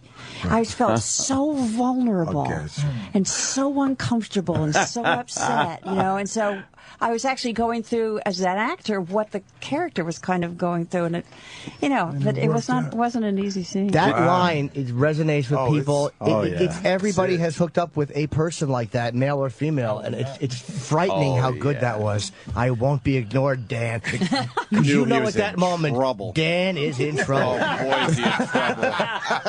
Ooh, not she's not going away quietly.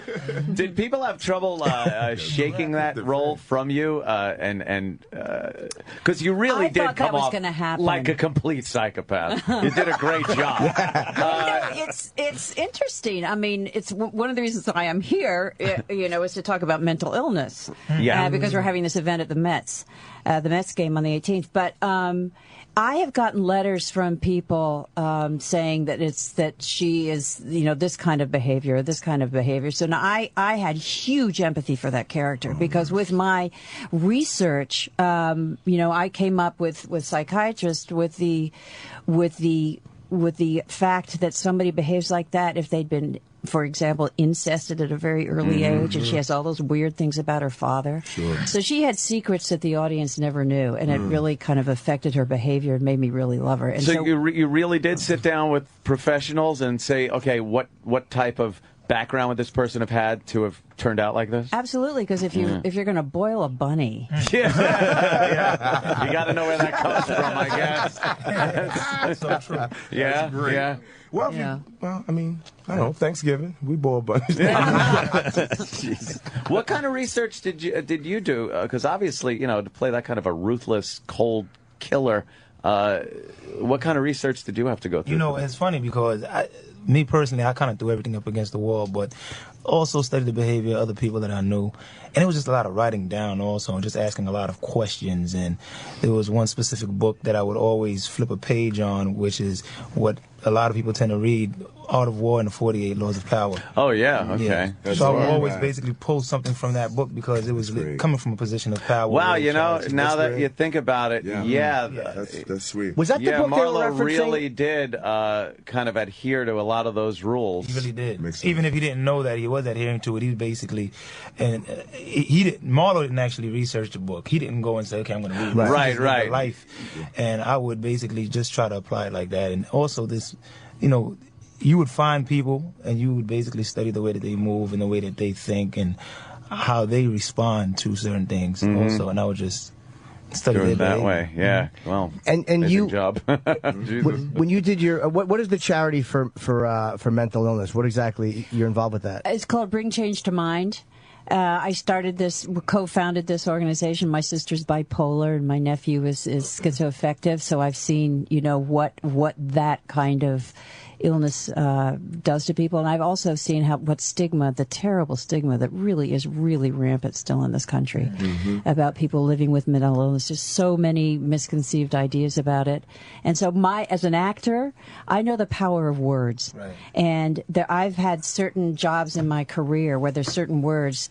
I did way back, actually, with Ted Danson, a movie about incest, and I couldn't even say it, and I know that if you for things like schizophrenia or bipolar or a borderline personality, all those scary things. It's a part of being a human being. I mean, 1 out of 4 people is touched in some way by mental illness. So it's part of being human. It doesn't separate you from being human. This room. Yeah. A bunch of people without mental illness walking around because the average in here is, believe me. 3 for 3. Do you find, though, like, we've all been affected by it on some level, by knowing somebody or having hooked up with that one person, and the frustration that comes is sometimes, like, as a person who was affected by other people having it, I'm like, there is a piece of it that is very self-centered by that person. Not the part that they can't help, but the part that's self-centered. And I'm always like, that's not addressed enough. And people just wind up resenting them for being mentally ill instead of having empathy for them because the self-centered part of it isn't addressed. So you feel like they're being victimized, or they're saying they're being victimized, but they're not kind of owning up to the part of it that is taking theirs. a little responsibility. It's from both sides. And one of the reasons I never would have done this without my sister and my nephew, because they're the ones who are living it on a daily basis. If they weren't willing to out themselves nationally, we have this PSA that we did that Ron Howard directed. I never would have done it because the people who are living with it have to be willing to talk about it. And that's it's a huge thing, because a lot of people are living with it secretly. They're afraid to talk about it, sometimes with good reason in the business, in the workplace. A lot of people think that you can't be ineffective and have a full life, but you can. I know what Jimmy's talking about, too, because we've talked about the show Hoarders. You watch Hoarders, and obviously these people have mental problems. They are mentally ill. But you sit there and just grind your teeth going, take her out to lunch and burn the house down. Just burn the house down with all the junk in it. Because they're being very like, okay, well, you pick out. Now, everybody, let's make sure she's only throwing away things she wants to throw away. And I'm yelling at the TV, why are you coddling this person? Like a lunatic. That's the frustration that comes into play. And that's the frustration factor with it. And I guess, is that part of the knowledge that you're trying to get out there? Like, hey, maybe they can't help it. Yes. I mean, I think there are a lot of levels with this. And I think there's a lot of ignorance. We toss around words like lunatic and crazy, He does. I don't like those words. He does. Those words are hurtful. That's just from where I grew up. Yeah. My house was full of lunatics and crazy people. Believe me. We have a history of it in my family too, but it was a big deal. We had no language for that. We had no language for it. My sister was just the wild girl, the wild child. Would that be fits of rage? And like bipolar is, because I know I've known bipolar. Is that like you're really good 1 minute and then just in a rage the next, or is it day to day? No, again, they're different. Everyone's levels. different, but basically you have highs. You have kind of manic periods where if you're a creative person, you are really at it. You're creative. You're on a high, and then you have really serious depression. And so you kind of go in between the both. I've wondered too many times. Obviously, like I go through my highs and lows like every person. But I mean, all right, I want to hang myself, and then I'm like, oh my God, I'm fantastic. They should just film me. Like it's like you kind of go through these periods, and it's like I'm in therapy. I mean, just that's not really. Oh, who isn't? Yeah. But it's like I wondered about medication. Like I take Sammy, which is like a natural thing. I'm afraid of medication killing creativity or the sex drive. That's very interesting, because my sister, who's a writer, this is kind of really hopeful, because there are meds that do work, and you can, if you're with a good doctor, know how to regulate them. And there are times when she's going into a low or going into a manic where they have to have a little bit of a little tweak, and then they really believe that you can't lose your creativity. It is possible to stay creative, but you have to know how to manipulate the meds, and that's very, very possible. And I'm afraid of being lazy, I guess. Like I don't smoke pot or drink. I know, believe me. I'm a bag of shit with teeth. But I'm afraid of being like so lazy, where like pot makes you lazy mentally. Like they say it's not addictive, but like I know a lot of creative people that smoke dope and then they just don't work, and I'm afraid of that, like that lackadaisical or that haze falling over me. That's why medication scares me. Yeah, I think a medication scares a lot of people, and I think it's the reason why a lot of people don't seek help. There's also the whole world of guys coming back from and women coming back from our two wars who are suffering seriously from PTSD. And that they need help, but the culture is don't admit that you have a weakness. Don't admit, and I think that's where we have to have a real change in our thinking. And I just want to be able to mention this game. It's on the 18th of June. It's the day before Father's Day. It's an evening game, and we have 500 seats to sell. And you can get on bringchangetomind.org and click onto the Strikeout Stigma with the Mets. And I've been singing the anthem with the Mets for 20 years, so I'll be singing the anthem again, and I'm really excited about it. Very cool. All right, great. We should get all the plugs out and stuff, right? Make sure, but we have to break. Is break later? We definitely so. have to break. Okay, and let's. So that's Glenn's charity, and then what's the date again? June 18th. June 18th. It's at Shea Stadium. It's at City Field. Okay. Yeah. Do you start the anthem real low? Start real low. Very low and very fast. You have a lot of confidence when you start, and then you're like, oh, I think I started too high. Oh, I did that once. I know what's coming up. And then I ran off the field and made a gagging motion. It was up on the field. Oh, really? Like, cheese that one. Damn it. That's great. That's a hard song. It's great to know what happens to Glenn Close, too. And we have to thank also Chad and Jamie, of course, and I want to get out all the information on this on this charity event. Anthony and I are going to be taking part. It's the Wire Paintball. It's this Saturday, 8 a.m. to 11. It's 3 hours, and there's certain meet and greet possibilities afterwards. A lot of cast members are going to be there. I'd be like, break yourself! Break yourself! I love that, right? Yeah, I'm so intimidating. It's what? Andrew Breitbart's here now. Yeah. Okay, so we'll take a quick break, and we're going to have Stoop's going to be there. Omar will be there. I'm just giving you character names, obviously. Cuddy Marlowe. It's going to be an amazing event. It's New York City Paintball. Call 201-852-8777. Anthony and I will be there. And I'm babbling at this point, and we love you guys, and thank you for coming in. And thank you, Glenn. We'll be back in 2 minutes with Andrew Breitbart, and then we have Vincent D'Onofrio at 9:30, whatever. The Virus, Sirius XM. This is the Opie and Anthony Show. Opie and Anthony. Busy show. And, of course, once again, we got to say, bring in Andrew. Glenn Close was great, wasn't she, Jimmy? Yes, there he is. Andrew. Andrew, how you been? Good? Pleasure to meet you finally, sir. Yeah. Andrew Breitbart in studio. Yes. All day, people have been correcting us. Is it Breitbart or Breitbart? We've been saying It's Breitbart. I said Breitbart. He said Breitbart. See, I know. Why I didn't say such a sexy name? Yeah. You've been everywhere lately. I know, shit. and I've got the sweat to show for it. Yeah, you're just a sweaty guy. In my undercarriage and other extremities. You've been like walking, I guess, back and forth from news place to news place and shit. I'm such a pedestrian scandal monger. Yeah. Walking around the streets of New York. Scandal monger. Look, yesterday I was in every news studio from Matt Lauer, CBS, CNN, but I know how a news cycle works, and there's nothing new today. Right. So now I'm just going person to person on the street to tell them the story. just one-on-one, and then something else will break. Ask me anything. Now, we're seeing a lot more of these transcripts come out about Wiener. With the girl in Vegas, I guess. Mm-hmm, the blackjack gal. Yeah, the blackjack gal. And they are a lot more graphic with him talking about, his cock and I want to come inside that pussy, the wet pussy. He's really getting graphic. Look, we need to go to America's English grad schools and create a new nomenclature for sex. I'm sick of that stuff. I mean, it's so cliche. Doesn't it seem hack now? We have to come up with some better dirty language.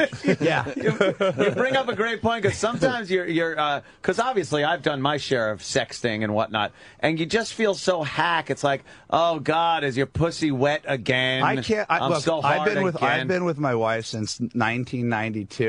Where just going through Showtime, Movie Channel, and HBO and seeing a boob was my idea of what pornography was. Yeah. And to find out that we're in like pornography 75.0, I mean, it's like the stuff that people are doing to get off now blows my mind. I'm just walking and I'll see like the side of a boob, not the cleavage, because everybody shows the side of the boob, and I'm done. Yeah, that for you is still porn. Yeah. But you could go on the internet and really click, and within seconds you're seeing animals, fucking 15 on 1. Sure. That's sure. I didn't say I was against that. No.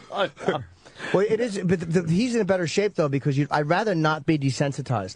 Like, because I have such a high threshold to get me off or whatever, but I would love to just see the side of a breast and still find that erotic. I tell people, I tell young kids when I meet them, and I try and be their mentors, said when I was a kid, there was a scene in a movie called Mischief, in which Kelly Preston, in this completely 1950s puritanical scene, this guy opens up her bra for the first time, and she has the most wonderful breasts in the world. I go, you have to see this, young men.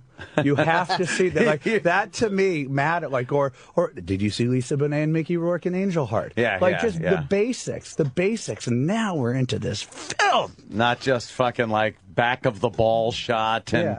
I could name on my hand, on one hand, the scenes where I saw like the muff.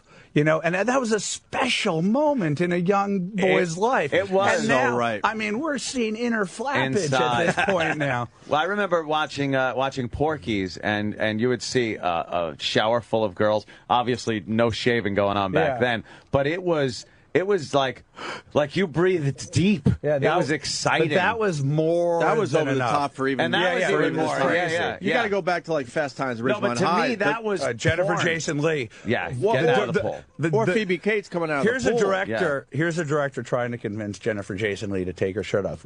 Jennifer, yes. Does come across. Thank that you way. for asking. No, but Phoebe Cates getting out of the pool shot Right. where she opens but that's up what I'm talking about. Yeah. 101. Kids, go back to the basics. Yeah. Even the TV version of that scene's unbelievable, where she doesn't actually show the tits. Yeah. Now, obviously, you've had some photographs and texts and stuff from Wiener. What were you feeling when you didn't think you'd get any vindication and you were listening to him saying, this is all pretty much bullshit? And I the was press buying was it. The press was trying. Look, we birthed the story. We made it past Memorial Day weekend. That was what they thought that they could get away with, was attack me on Saturday, Sunday, and Monday, and that the press would say, we're not touching this story because it's a toxic Breitbart story. This has been their tactic forever, and I will give credit where credit is due. CNN's Dana Bash, who's 8+ months pregnant, and her producer, Ted Barrett, who Wiener called Jackass in that famous debacle. Right. Yeah, that to me was the turning point when anyone on the internet who has a brain, who was paying attention to the scandal, realized that this guy, he went from hack on Friday night to, hey, it's a prank. It's a prank hack. It's a prank hack. I'm going to do a world-class self-investigation into my prank hack. Self-investigation. Yeah, right, exactly. Don't bring anyone else in, please. And I'm like going, okay, this isn't curious. This guy, on Friday night, after he posted it and unposted it, erased his entire photo cache at the YFrog account, and simultaneously the girl in Seattle is getting rid of her Facebook page and her Twitter page, and all these things are happening furiously, and I'm watching it. It's a cover-up, okay? Right. And the press is like, well, we're going to believe the unbelievable here.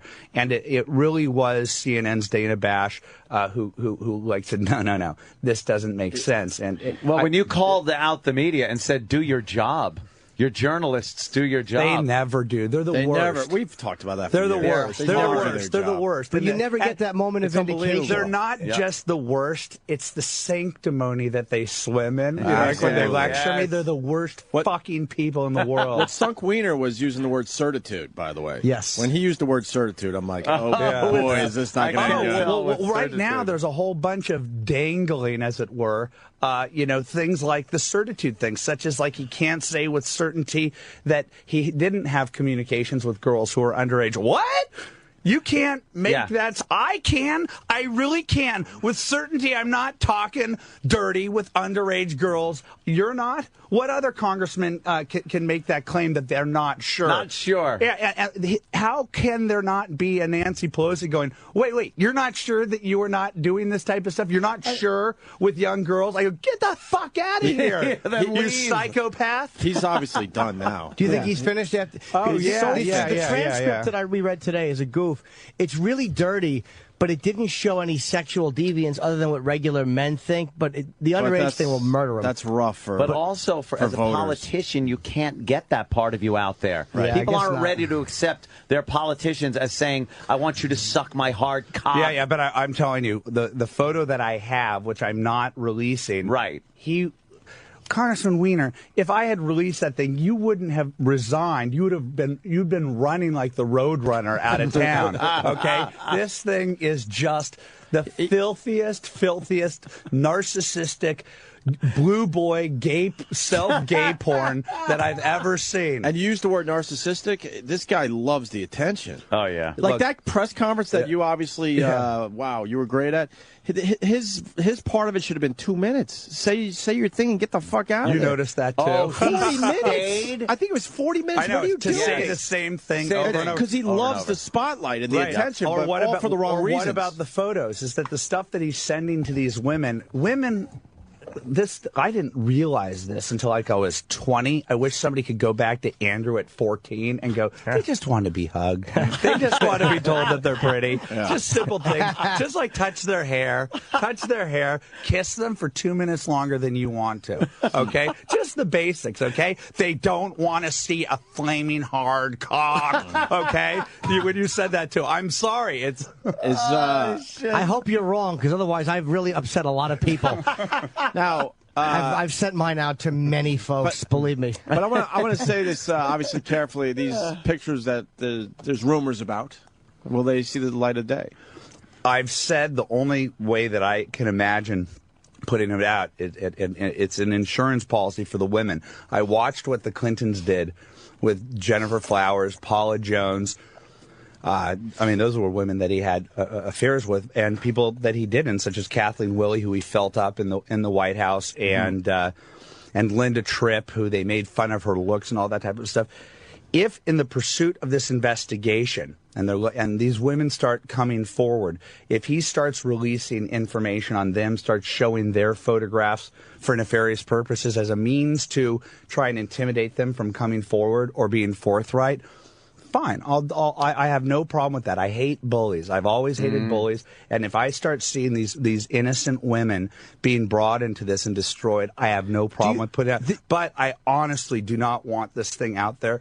It really is going to degrade everything and everyone, including in her family. There's nothing societally to be gained other than a grotesque snicker at his expense. And let me ask this too, though, because again, he is a congressman, and I have to my standards are different than his, so I get that he's in trouble for this. It was a dumb thing, but I do have a problem with the women, not for talking dirty to him, but for now all of a sudden coming out in droves, because what happens is, he's already admitted he screwed up. Sending that picture was enough. He screwed up. When they're releasing these chat transcripts, there is a morbidity to that. There is an attention-seeking, and that's not helping a criminal investigation. It's not like he's being tried for rape or murder and they're releasing pertinent facts. This is morbidity on their part and voyeurism on their part. So it's like I do kind of have a problem with them for piling on when it was a trusting between the two of them. You're a sensitive cat. No. But you know what I'm saying? Their reasons are not necessarily pure for releasing their information. Well, what's up with the Seattle girl?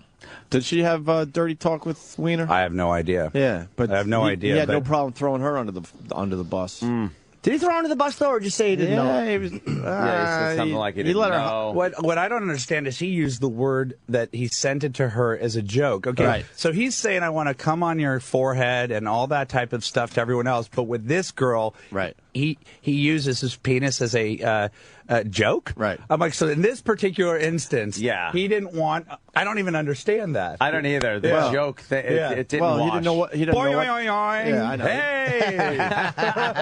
Well, when it comes to this, he's not a smart guy. Let's be buddies. Let's have beer together. When I'm in Seattle, I want to have beer with you. Let's go to a Mariners game. Yeah, he's. You're going to be my new best buddy. I just wanted to show you my funny boner. He obviously was fishing. He threw the hook in the water to see if she might be into some of these games he was playing. She's like, I'm taking off my shirt. No, absolutely not. I want to go to the Mariners game with you. That was a funny boner. Right. Now, obviously, you have this insurance picture.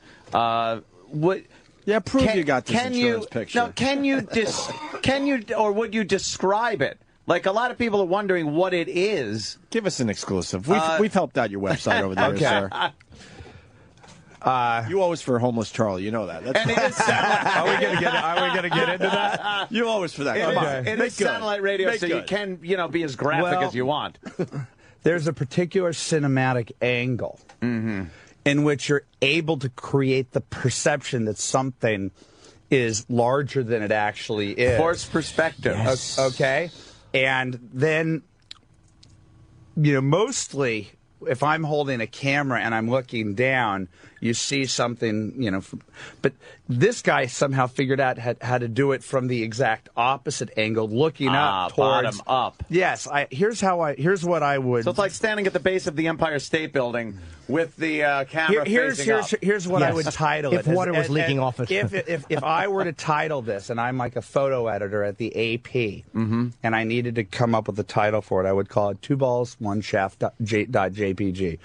Okay. 2 balls, 1 shaft. 2 balls, 1 shaft .jpg. Right. Yeah. Yeah. From the undercarriage perspective. And is he fully aroused in this photo? Oh, he's an excited chap. An excited chap. Yeah.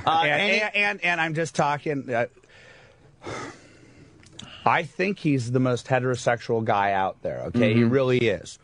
But he's definitely reading all the magazines that give him the tips that will cause the men to go, whoa, this is my kind of guy. I'm talking this guy, unless he has that hair disease where you don't have hair. Oh, I got you. Yeah. Yeah. Where it's completely bald? Well, not completely. There might have been some shaving a bunch of manscaping going on. Yeah. No, manscaping. This is Blue Boy circa 2000. Let me think.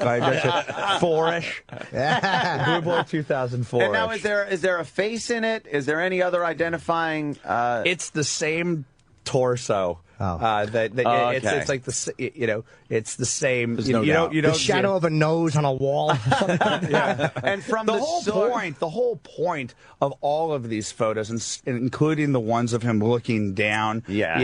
What a weird, grotesque facial expressions that he's making. They're like narcissism. Very creepy. Yeah. They're you know what? It's like American Psycho 3, the Congressman. It's just like, whoa, that's a gnarly look on your face, brother. Yeah. And that's it. You think he practiced the look a few times until he got one he liked? Yeah, he took a few shots. No, that's not it. Look, Let me the question is it him? On that one, it's so 99.999999999% because you don't see the head. But yeah. She says that he sent it representing it as such. Right. And it's clear that he's not sending them to make her aroused or happy. He's trying to say, I'm 46 years old and I've got a body that any guy in Greenwich Village 25-year-old would want, okay? That's what he's trying to say. It's a narcissistic thing. So why would he send a picture of a body double when he's trying to say, look at how great looking I am and what great shape I am? It would make no sense. Well, it showed it showed really bad judgment at the very worst, at the very least, because what are you doing it from Rep Wiener or from sending it from your real Facebook? It's like, get a dummy account, you moron. What's the matter with you? Like, these are people who are vulnerable, especially if you're married and in an elected position. It's just dumb. Yeah. Have you found out anything about his wife? And she wasn't by his side. And all these guys, we've seen the wife by the side. Who's by his side? I mean, even when he was in the denial phase, and the press was trying to sweep this away, I'm thinking. And Dana Bash, I think, and Ted Barrett at CNN kind of figured out this as well. Yeah. Well, if he's an innocent, why isn't there anyone standing by him other than Charlie Rangel, when asked? And, oh, yeah, this guy's great. Well, who was that? Was it the Charlie Rangel stood by him. Was it you only Reed have Rangel on your side, you're in trouble. Was it Reed on the news the other day that was talking about how he's not...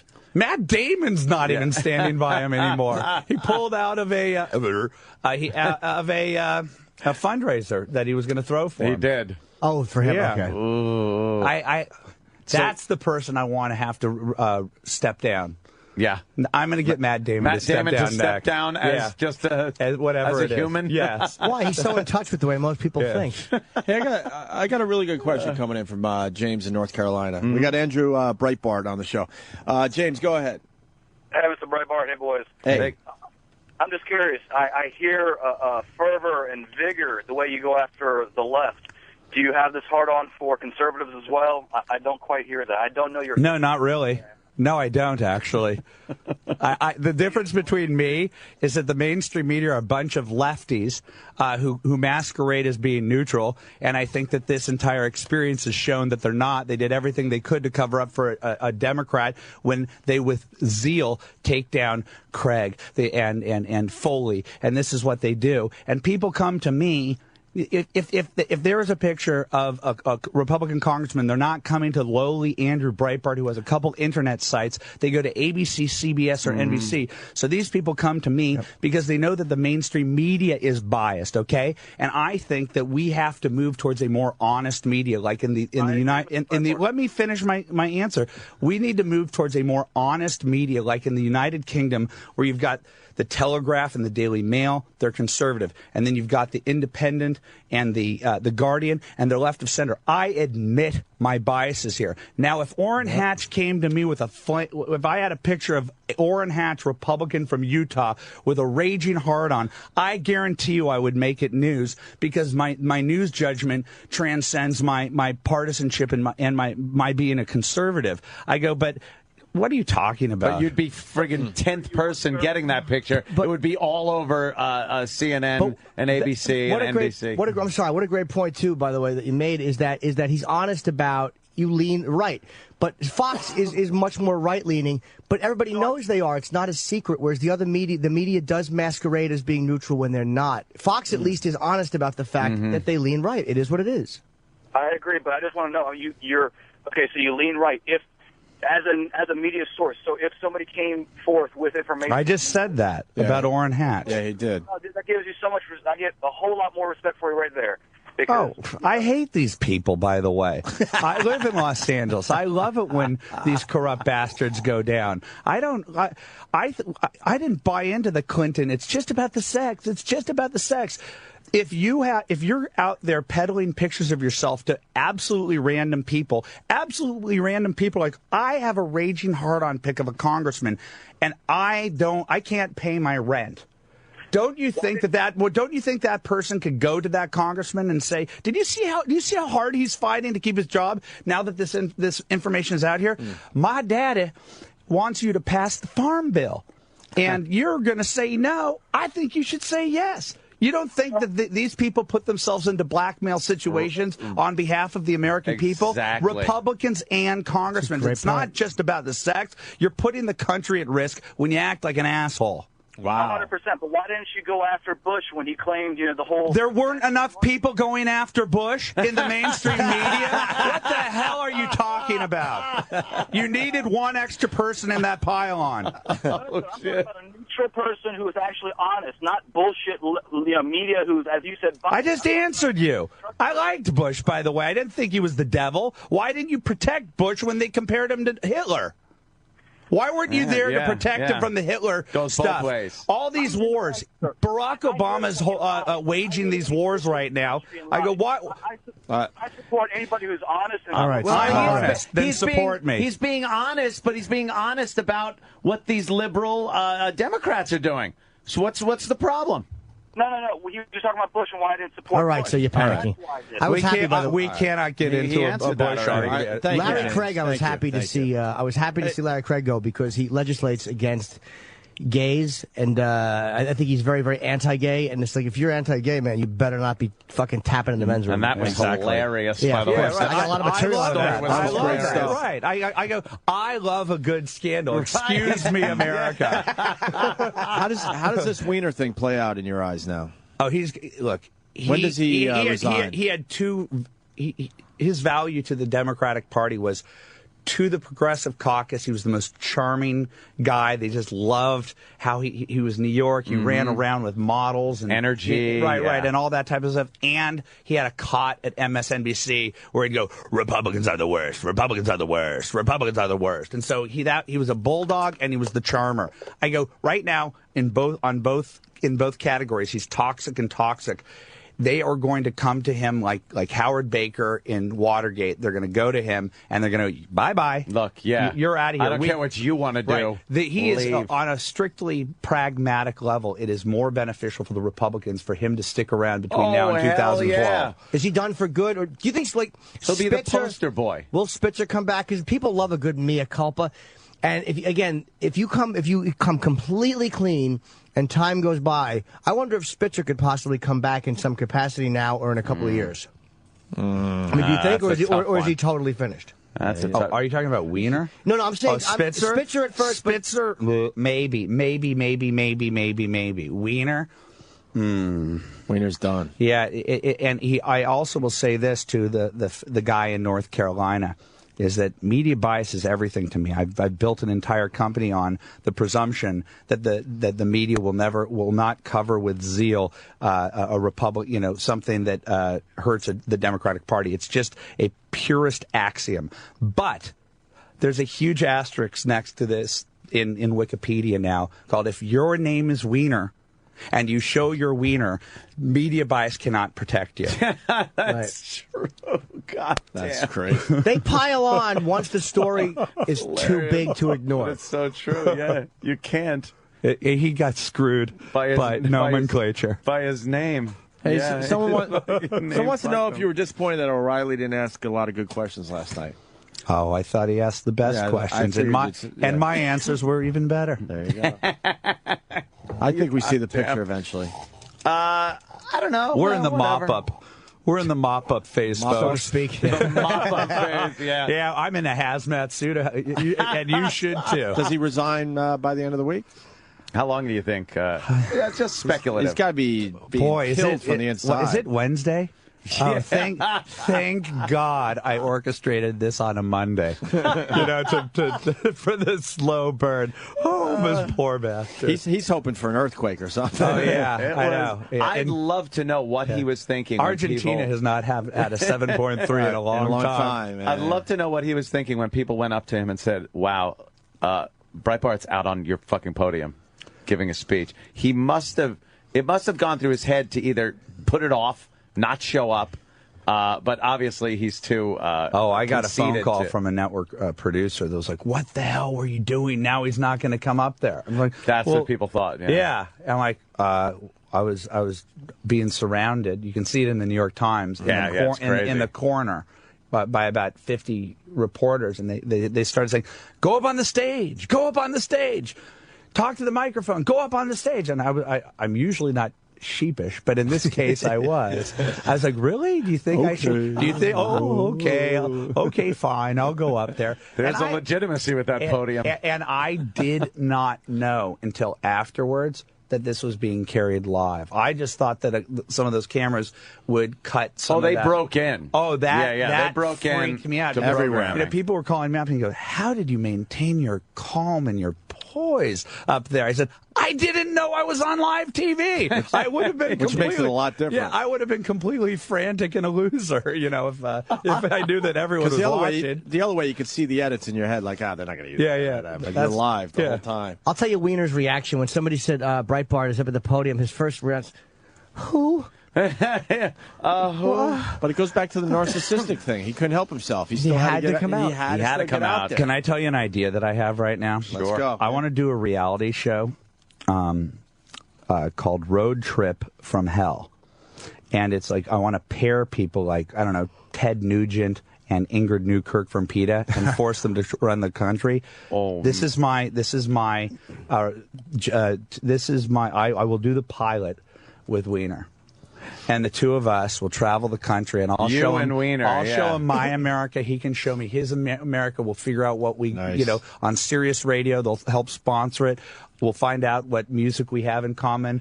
It'll be sponsored by Hotwire. We'll pick our hotels as we go around, and we'll see whether or not we can bring America back together. That's a great idea. I don't see Wiener doing that. I don't see him being happy. Hey, I'm just that offer's out there, and I'm saying that utterly seriously. Congressman Wiener, you and me, road trip. We'll go see bands down in the South, bar bands. We'll do everything. We'll go to baseball games together. Nice. Sit out in the bleachers. Who used to tour? Timothy Leary and G. Gordon Liddy, I think. I grew up Would watching do that. that. I love street Yeah. theater. I love performance art. Yeah. Let's do it, baby. Larry Flint and right. And I think was it Pat Robertson or it was one of those guys? No, Jerry Falwell. I think, and also Larry Flint was involved with Jimmy Carter's sister, I think, who was very religious. Yeah. And they became good friends because she was totally against what he did in his pornography. But he heard her, and she listened to him, and they just became friends. And even once though they you didn't sit agree. down and actually talk to these people, that's boy. something. That's an idea. Just get them cruising around. Let's do it. Like together where they can't really get apart from It'll each have other. to be a media You have person. nothing to lose, Congressman. Look how happy he is. You can only go up. I know. Well, Andrew's very happy. 10 days. Well, Very happy. Great, man. he destroyed my family's Memorial Day weekend. When I was being attacked Oh, you were a as the liar. hacker. You were And the so, hacker. Excuse me while I gloat. When he apologized, yes, I want to apologize to Andrew Breitbart. That for you must have just been By the way, my amazing. publicist is listening. I am the worst in the world. My book, Righteous Indignation, Yes. Excuse Me While I Save the World, tells the story of what we just went through.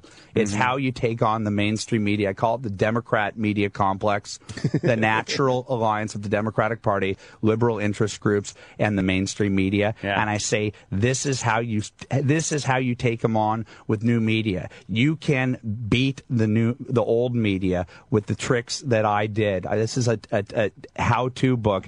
This is how we're going to do it. Buy video cameras, okay, and go out there and expose these corrupt bastards.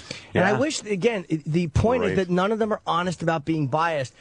I argue with people all the time because they're like, why do you go on Fox? And I'm on Fox a lot.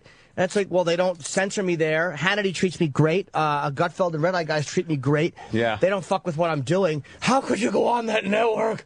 I'm like, well, you go on biased networks on CNN. They just don't think the other networks are biased. They don't think MSNBC is biased. I don't get Is that it. crazy? worst. Is that crazy? That I one's don't the think worst. I can live. I honestly almost want these people who believe that. I admit that Fox leans to the right. Sure. Okay. Why can't they admit that the MSNBC is hard left So and hard unapologetic, left. and if they can't admit that basic thing, I'm not sure that they can drive. I'm not sure that they can do any handle babies. Andrew, can we scoot you to that seat because Vincent D'Onofrio is going to be here? Oh and he's no, going- this guy is a huge fan. I guarantee. Yeah, This guy we were loves kinda- conservatives. We were kind of saying that before you got here. Yeah, just he's the complete opposite. right? Is he conservative? Is he going to punch me? Or he's really left? Is he? Yeah. Oh yeah, Oh, that should be fun. No, it'll be fun. Yeah, we'll see what he has to say. Oh boy. Hey, look, Fezzy. Yeah, that's. I've never. I actually saw him once at a Q&A after a screening of Full Metal Jacket. Wow. And it was pretty cool. It was Matthew Modine, him, and one other person, maybe Cowboy or something. Adam Baldwin is a close friend. Animal Mother. Yeah, Full Metal He Jacket. was also in My Bodyguard. I was stunned. He follows me on Twitter. I was like, "Oh, that's the Who coolest does? fucking thing." Animal Mother there. Oh, yeah. does he? Adam Baldwin? Yeah, Adam Baldwin. He's very conservative. Yeah, really. Yeah. I read his stuff and I'm like, wow. He's an intellect too. Yeah. He's a self-taught guy. He was a liberal too, like I was, and he just started reading all this stuff. Yeah. Kind of like David Mamet, whose new book just came out. That is just absolutely. If you're out there and you want to read the best book ever, it's called The Secret Knowledge, and it is just one hit to the head after another. It's just unbelievable. So you were liberal initially? Like in the shallowest way you possibly could growing up in college, where I just said the reflexive things that you were supposed to do, like Rush Limbaugh's a racist, every single thing that and I believed it. All I the like catchphrases. Yeah, I just had the catchphrases, and so when I hear the catchphrases now, I go, I know, I used to say them too, and I didn't even know why I believed them. You didn't. You had no idea why you had that Not mindset. really. Well, I mean, there's such a constant reinforcement in that world. Like, I don't know, women. You're like, hey, yeah, absolutely, man. Carter, he's for peace in the Middle East. Yeah, and next thing you know, you're in bed. How did that happen? Wow, I never would have had you pegged. Hi, I'm a conservative and I have strong moral values. Would you like to sleep with me? No, it doesn't work as Just well. makes you sound like you're going to be a stiff. Yeah, not literally. Right. Figuratively, a stiff in the sack. Man. Okay. Okay, Glenn Close is walking around too. Of course. We're talking about social causes. Like let's put our dispossessed people together. Let's have a mixer. I'd love to know what that conversation is. But everybody loves it. Glenn Close is Glenn Close. Everybody knows her. It's like there's no but actor that wouldn't stop. She's really far left too. Oh yeah. A lot of people in Hollywood are. A big Obama There's a book supporter. coming out about. I've heard that. But I mean, it's bizarre how that mentality is all I don't understand why. I think it's the more out of I really think the more out of touch you are, and the more elitist you are, it just drives you in that direction. Nah, there's something with the mentality that causes you to go into that job. It's it's like a certain part of the brain you use. I'm not saying a better or worse. Oh, you're part. saying it's the other way around, like that type of thing makes you go into the arts. I just don't know, as it were. I really don't know. But there is a reason for it. Like so many artists or musicians or actors all lean that same way. I used to agree with you on that, and I wrote a book in 2004 that was like an attack on celebrity culture, and that's what I thought. But what I now know, and I know thousands of conservatives in Los Angeles who have started to find each other, is that conservatives do exist. There are punk rockers, there are artists, there are every possible stripe you can imagine, brand names who you perceive to be liberal. Right. Your brain has tricked you to believe that they're liberal because of something that they said at an event, but they are not. And the reason why is the same reason that you don't hear a lot of people saying they don't like Castro in Cuba. They're going to lose their jobs. You're not allowed to go off the island. It is a totalitarian system. Yeah. Hey. Oh, there we go. Pleasure. Pleasure. How you doing, Vincent? Alfredo, how you doing? Good. How are you? Anthony. Wow. How you doing? Hi. Take a seat. That's Andrew. And that's Opie. Likewise. You know Andrew? Breitbart? No. Oh, okay. Husky male model. They saw some photos Husky of male me model. in Belgium, and they said, we got to get this guy across the sea to talk. Well, you're looking good for a male model. Yeah. Big little bone. sweaty, but sweaty and big bones. You're all right. It is blazing hot out there. Vincent D'Onofrio, how you doing? Good, I hope. Good. What do they got you roaming around for? The last season? Yeah. Yeah. Yeah, we shot the last 8 episodes. Last 8 episodes. They brought you back. Yeah. Which is kind of cool. What'd you leave for in the first place? I was done. Were you done? Yeah. You'd had it. You wanted to move on. Yeah, but you work for somebody like Dick Wolf for so long, and the show was in trouble, and he gave me a call and asked me to come back and finish it off with 8 because he just didn't want it to end in a bad way. And we shot 8. They started to air a few weeks ago, and we've got some of the highest ratings in cable television. Wow. There was a little connection here. My girlfriend actually was in one of the episodes, the one with Jay Moore. You know, Jay Moore played some kind of a Charlie lunatic. Sheen. Charlie Sheen character. Yeah, he played that lunatic designer guy. Yeah. Well, she was actually in one of the photographs that were on the wall behind. Oh, really? Yeah, it was funny. She was in there. Yeah. She was in for she did a whole shoot with Jay Moore and stuff, and some of the filming stuff. So we were watching, and she goes, I end up on a wall in a room. I was like, yeah, well, that's what happens. And my connection is I've done half of the things you guys have covered criminally. That's a good thing. I auditioned one time for Law & Order, and because all comedians have at least gone out for it, and I had to play like a porno store guy. And how'd that work out for you? It, obviously not well. I didn't get the part. Couldn't do it? But yeah, for me not to be able to play that well is just kind of humiliating. When you moved on from the show, what were you looking to do? What, do you want to get back into movies or just relax? Yeah, no, I'm going to go off and do a Jennifer Lynch film in a couple of weeks. And, I'm going to, Yeah, I've got still be 3 around, kids, obviously. So it's tough. But I guess the idea is I sold my first film that I wrote and directed to Tribeca Films, which will be released in the winter, and it's called Don't Go in the Woods, and we're going into pre-production in another one for the next one in September. So, I'm doing my own thing, and I'm just going to do what I did before the show, is just do character roles in films. Like I always did. When you act, it's like acting and I talk to all real actors about it. It's a very hard thing to do. I mean, you know what's really hard in acting? Standing and listening to somebody talk. Dude, that's and making it look authentic. Dude, that's because you do radio, dude. No, but I just can sit here. But I'm a stand-up, and it's like I've gone on plenty of the acting auditions, and it's like when you're talking to someone, you have to stand and act like you're listening. You're just like, I'm stiff. I'm not moving. I'm dying in the scene. I'm not doing anything. It's very hard to do. It's not that hard. That's the difference between him and me. First of all, you don't act like you listen. You listen. Just listen. But how do you listen? Like right now, we're listening to each other because we're both talking live for the first time. The key is making it seem like you've never heard it before. You mean like now? Right. That's exactly it. That's the hard part. of once you okay. All right, we screwed that up. The key is making it seem like... Now look at his hands. He's doing I this. overdo it. But I admire great acting. It's so difficult to do, and it looks so easy, but it's those little things that are hard to do. Well, I understand what you mean. I feel similar, and when I see great actors work, I'm astounded every time. So I get it. Vincent, I've always wanted to ask an actor this. How did Bronson Pinchot do that? What did he do? The Bronson Pinchot stuff. I don't know what you're talking about. I don't either. Not only do I not know who you are, I don't know what you're talking about. Like when we played Bilky or something, and he was like, That was his genius. Yeah. That was his no, genius he was really coming good. through. I couldn't do that. I actually worked with him one time. He's an awesome That's guy. what I was asking. What did you work with him I on? see. Now I get what you're saying. Okay. He did the show once. Oh, he did? Yeah. Okay. Yeah, that was his thing. He was able to do all this bizarre stuff and get away with it. Did he play bad guy? Yeah, he did. He on the played a show? really Yeah. nasty character. Yeah, I think he really wanted to step away from that Belky thing. Yeah. In acting, can you just simply go in there and be yourself, reading yourself, and get away with it?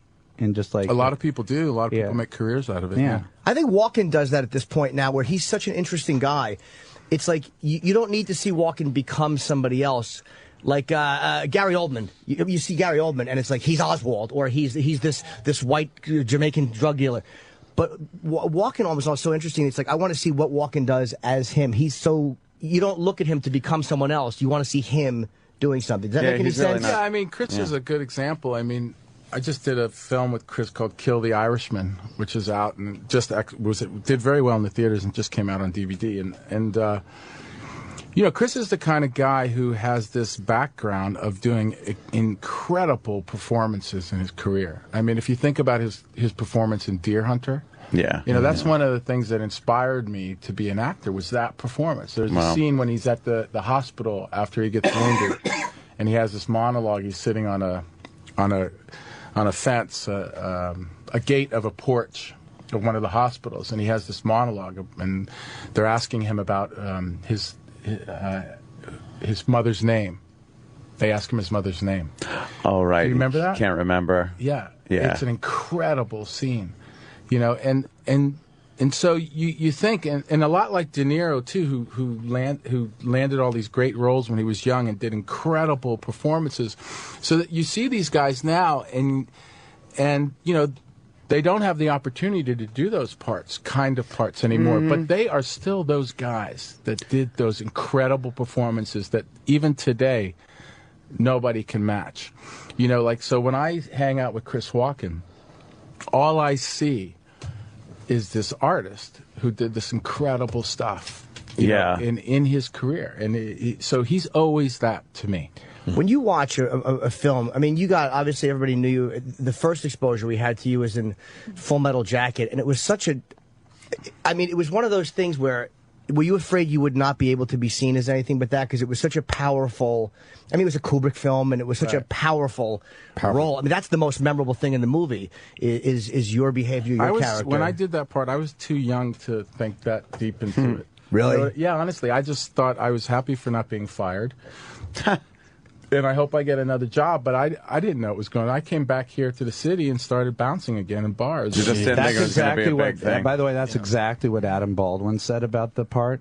Full Metal Jacket you're talking about? Yeah, he said I was too young to even understand what was going on. Yeah, we were all very young. Kubrick just grabbed a bunch of kids and threw them in there. And did you find him as I think the only one that truly understood what was going on was Modine, because he had done several really good films before that film. Yeah. And he's a smart dude, and he was more experienced. Well, I'll speak for myself. Definitely more experienced in film than I was at the time. Was he good to work? Who do we have in recent? Oh, we had Malcolm McDowell. Who do we have? Malcolm. Who also did my show, Malcolm. Was he on Law and Order? Yeah, he did. I'm sure everyone did. Everybody at this point, everyone has done Law and Order, right? He said that the myth about Stanley doing 80 takes or whatever, he said, like, he was talking about the scene in Clockwork Orange with the eyes. He said that did 10 takes, maybe. He said it wasn't. Yeah, I don't know where that came. Well, actually, I do know where it came. There was an actor, I won't say who, that did 70-something takes on Criminal Intent. I mean, not on Criminal Intent, on Full Metal Jacket. So Stanley, I did see Stanley do that with an actor. Was it the actor screwing up, or was Matthew and I think definitely me, I averaged, from 5 to 7 takes, stuff like that. I mean, nothing out of your ordinary. Crazy. My favorite unsung hero from Full Metal Jacket, who never gets the play he deserves, is, what's that, some tiny thick joke? That guy was the greatest, that old school colonel. Oh, was he fantastic? Was he like a real military guy? He couldn't be an actor, that guy. He looks like an old school military dude. He was like an actor from here, yeah. And Arlie Ermy was a real DI. Yeah. But was he an actor? Because he did Mississippi Burning after. He's done a bunch of stuff. He had done something before that. Oh, he too. had. Boys and Company C. Boys and Company C. Yeah. He did that, and obviously he's playing the yeah, DI but he started and on our show on Full Metal Jacket. He started as the technical advisor, and then he just turned out being He was so great. good at it. Right. I remember seeing you after Full Metal Jacket, and that's all I had seen you in up till then. And then you were in, I guess, Adventures in Babysitting. Right. You played Thor, I guess, with the hammer. Best movie ever. I'm not kidding you. I tell Hilarious. my kids to this day, I can't explain to you why this is the best movie I've ever It's seen. hilarious. It's unbelievable. I couldn't figure out who you were, The though. Thor girl I'm is looking. unbelievable. That girl is the best actor I've ever seen. I don't care what anyone says. The little girl, you mean? Yeah, she's unbelievable in Yeah, that. that was I've never hysterical. believed a part of my life like that. And Elizabeth Shue in that movie is the most attractive person I've ever seen. She's always been very pretty. She's I never was- been unattractive, Elizabeth Shue. No, I Leaving know. Las Vegas, she was really sexy. She's always great. I was looking at you in that, and the face, I was like, I know who that is, but I can't place it. Right. Because obviously you would... did you gain weight for the role? Yeah, back then, yeah. But since no one had seen you really that much beforehand, they just knew you as that. So I'm like, this guy's in shape and everything. I was like, holy fuck, that's Private Pile. Yeah, I did. I think I did Mystic Pizza before I did Adventures in Babysitting. Oh, you did? It might have Okay. come out first. I'm not sure which one came out first, but I waited 7 months to take off the weight, and then I started to audition again for. Was that tough taking the for weight other off, parts. or just kids, so you just don't eat I and think run it was around? I put it on so quickly, and I was really knew what to do already to get it off. So it was hard. It wasn't, What? Tell Yeah, us. yeah. Well, I was back then. I was young. We were all young one time, and it was I used to run 11 miles like every other day, Like it was in New nothing. York, right here in New York, Really? I mean, I can't even think about doing that now. I Yeah. mean, we used to, I was active. I was an active guy when I was younger, and so. It took a while to get it off safely and stuff. I didn't want to starve myself or anything silly. So I just did it the right way, and I waited. And I did get offered a couple of bad guys into films during that period that they wanted that kind of look that was in Full Metal Jacket, but I just didn't do them. And I waited, and then I got Mystic Pizza, and that was the first part that I got at my normal size, and I got to play a different kind of character, and then they asked me to do that Thor thing, and then I went and did that, and then I just started to work steady after that. Yeah. Did you? When did everybody start realizing, like, oh, we got something there with Full Metal Jacket? I think this is going to be a classic. I think Kubrick pretty much takes care of that on its own. It's just you work with him, and whether you like the movie or not, it's going to be interesting for sure. Did you like it? Full Metal Jacket? Yeah. I love Full Metal Jacket. Good. I was hoping you would say you would, because you said that. I was like, oh, please don't dislike Full Metal Jacket. Please don't dislike that will Adventures hurt. in Babysitting. Please tell me you don't like it. The Blu-ray one came out. I do like that movie, actually. Yeah. It's in fact, it's one of the only ones that my kids can see. So that I. That's how true. old are they? Good parenting. Well, I've got the 19-year-old. Do you have them locked up this week in New York over Wienergate? Oh, jeez. No. Well, I don't talk to them about Wienergate at all. No. How old are they? Well, I do with my kids. My daughter's 19. You're responsible. And she's in Australia. She wouldn't know about Wiener. So, but I have an 11-year-old son and a 3-year-old son. How old till they can see Full Metal Jacket? Like 16, 17, before you're like, you can. I think my son, with the video games and everything, will be able to see it by the time he's like 14. Call of Duty. Okay. Yeah. Start playing Call of Duty. It's like, don't worry about it. My 11-year-old has seen it. And he loved it. My father's ex-military, ex-Marine. He goes bananas for that fucking film. He just, Well, it just came out on Blu-ray, and I watched the. I'm not interested in seeing the first half because I just don't like doing that. But which is interesting because some people watch the first. Most people love the first. Yeah. That's weird. Over the second. Do you not like watching yourself act? Yeah, I think it's odd. I think it's weird to watch yourself do your performance. It's like it kind of gives you like an ill feeling. But the second half is so amazing, and I remember seeing the first. I remember the first time I saw it on the big screen, and this Blu-ray version of it is exactly what I remember seeing. Because up until this Blu-ray version, right. I was questioned. It was always a question in my mind whether the framing was right and whether the colorization was right. And this second half, for sure, I know, is exactly the way it looks to me. Exactly the way Stanley showed it the first time. What's the framing? Do you mean? Because didn't he shoot like Strangelove in a couple of different ways? He shot. It's hard. Like when you watch Letterbox, sometimes even in a Kubrick Letterbox, it will be like a full screen. Well, thing. See, the thing is that because of televisions and because of different choices you get on DVDs to what frame you want to use, people are messing with their own frames all the time, and a lot of times people don't even know they're seeing a movie because of their TV is set on the wrong ratio. They're seeing the movie in the wrong ratio. Well, the way that I saw it on this DVD Blu-ray, it was the correct ratio, and it was just incredible. We talk about that all the time, and how a director must want to pull his friggin' hair out when he looks at what they do to their movies to fit, especially old school 4:3. Televisions, right? It's just got to be horrid for a director. I worked that hard, and you're cutting off both sides of my movie. It's a tough thing, and like I said, these fancy schmancy televisions that are out, you can change the ratio on your screen. You don't even know that you've done it. Yeah, and it's got to be an odd thing, Did you turn down? It says allegedly, because sometimes our prep sheets are wrong, more times than not. Did you turn down a role in The Sopranos? People say that. I had talks with David Chase, and I would have loved to have done a role in The Sopranos. I just couldn't afford to do it. Oh, the finances weren't right, and you had something else going on. Yeah, I mean, first of all, if I had done that and not done Criminal Intent, I can't imagine having not done Criminal Intent for 10 years, and so it's a little strange to answer the question. But there was conversations between David Chase and I. I remember being very honest with him, because I would have loved to have been on that show. The writing was so good, especially when it was a young show. It was amazing. David Chase was amazing, and whoever he had working for him at the time, it was amazing stuff. But I remember having a conversation in my kitchen with him, and I just, HBO wasn't, paying very much. Yeah. Okay. When you I would have to sell my house to do that show. In fact, I think I told him that. Yeah. When you do a role, when you look at a script for the first time, do you immediately get memorize it and, as they say, get off book with it? Or a lot of guys don't do that. Using like fancy actor terms. Yeah, that's why I said a lot of guys say off book. I'm sure Jimmy. I'm surprised you're not a good actor. You yeah, handled the you know off what I book mean. Thing really well. I'm not a bad actor, but no matter what the scene is, I raise my hand in proclamation form when I'm speaking, and that tends to take a lot of people out of the moment. Even that was good. Yes, a lot of people tell me I wave like royalty. I've been told. All right. Do you because like they think De Niro won't memorize everything, and he won't do it in character when he's rehearsing because he doesn't want to have like ingrained mistakes or get a bad habit with a role. Like he'll just kind of say it during rehearsals. Yeah.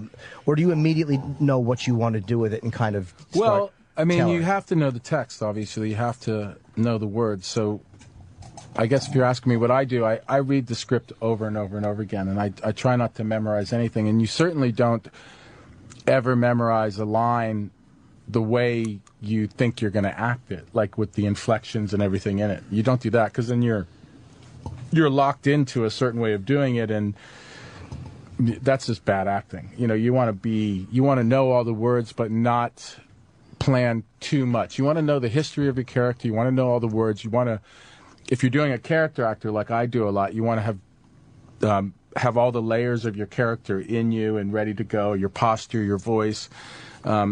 It's like juggling 2 balls or 5 balls. You can pick how many balls you want to juggle while the camera's rolling. So you have all that stuff set. But as far as the words of the author, you wait. I wait, and I know them, but I don't know how I'm going to say them.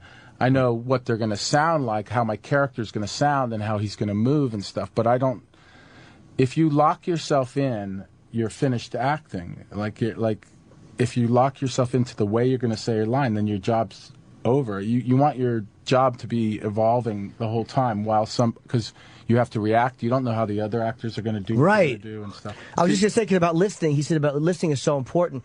If you kind of, I guess, know how you're going to say it, then regardless of what they say, your reaction is currently built in, so you can't really Correct. listen. You also don't know what the director is going to want. You may know what he wants, kind of, but then when the director sees the scene, I mean, directors, in my experience, they know more once they've seen it, so they add to it. Once Do you like a seen more it. hands-on director or somebody that lets I've you worked kind of... with all the different. I mean, Stanley didn't talk about story or anything at all. He didn't say anything. Yeah. He just kind of let you do it until he liked what he saw? Exactly. He would just say, it's not right, do it again. That's what I heard from, even Malcolm said the same thing. He kind of was hands-off. He didn't want to talk about anything. But he would give you clues, like I've told this story before, but when I was walking, we were going to shoot the bathroom scene in Full Metal Jacket, the big scene where I kill the sergeant and then myself. Mm-hmm. I don't remember that scene. You just ruined, you just ruined the film for me. Spoiler alert. Thanks. Thanks a lot. It's only like 20 years old. I remember going to walking out into the parking lot. Stanley was walking to his car, and I was walking to mine. And he said to me, "Do you know what you're going to do tomorrow?" We were going to shoot the scene the next morning. And I said, I think so. And he used to clear his throat. He was like a Jewish guy from the Bronx. Yeah. He was he was awesome, smart guy, I got to tell you. But he would clear, he'd always go, when he talked, And he said, "Do you know what you're going to do tomorrow?" And I said, I think so. And he started to walk away, and then he stopped, and I could hear his throat clear. So I knew he was going to say something else. So I turned, and he said, "It has to be, whatever you do, it has to be big. It has to be Lon Chaney big." That's what he said to me. And he got in his car and he left. Wow, Lon Chaney big. Yeah. And it kind of comes off a little Lon Chaney-ish. Yeah. So he definitely knew how to inspire his actors, But there are other directors that want to talk about every scene, every little thing and whatever, and you use what you understand. It's hard to understand somebody else's vision, but you use whatever you can to try and do that. That clipped, horrifying speech. The music they put in, the little, at the very low music, whatever they put was terrible impression of the music, but it was great, the underlying, but that clipped speech, it was horrifying. It really and that was. combined with the Kubrick look, that whole look he did. And talk about reading the moment wrong. Fucking Sergeant Hartman. Jesus Christ. Boy, did you not realize what? Yeah, could you mellow out a little bit? Be nice to him for once? A little tact. Yeah, that was a guy who really was committed to the cause. They're saying we have to get, to wrap. Let's promote. Vincent's obviously here promoting the Blu-ray of Full Metal Jacket, and everybody knows Law and Order: Criminal Intent. It's the final season. It's Sundays, 9 o'clock. They're great shows On USA. You're happy with the final 8? Of the best shows I think we've done. I know that the crew and the actors and the producer, Mary Ray Thulis, and the showrunner, Chris Brancato, it's the most fun that we've had. Those 8 were the most fun we've had in 10 years. That's very great, cool. Man. And of course, Andrew Breitbart. He's the guy. He's the guy that broke open the Wienergate thing. Oh, yeah, that guy. He took. Now I know I haven't felt like I liked him the whole time. My intuition works every time. I was kind of thinking, it's like, all right, we got Breitbart in here. Hardcore leftist intuition. Scoot my chair over a little bit. Jesus, I had no idea. Yeah, that's when Italians feel it in their left arm, when something's up, and all the whole time my left arm is starting. Something's going on on there. That? Oh, all right. Oh, shit. Right. Now obviously you're more of a... I'm like the Margaret Mead of liberals. I could have predicted that response. Is there a partition? That you could slide in there? Now, obviously, I know through your history and stuff, politically, you're a little more left-leaning than I would say Andrew. Well, I'm actually not that political, but but I am on the left side. Yeah. Yeah.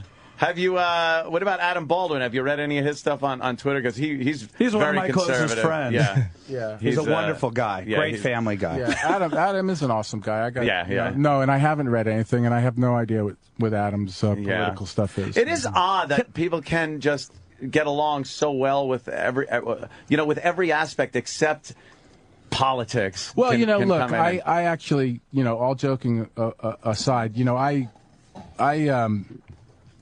I do lean to the left, but I also work with a lot of Wiener. Right. Yeah. See, I don't Yeah. find that kind of stuff funny at all. No. No.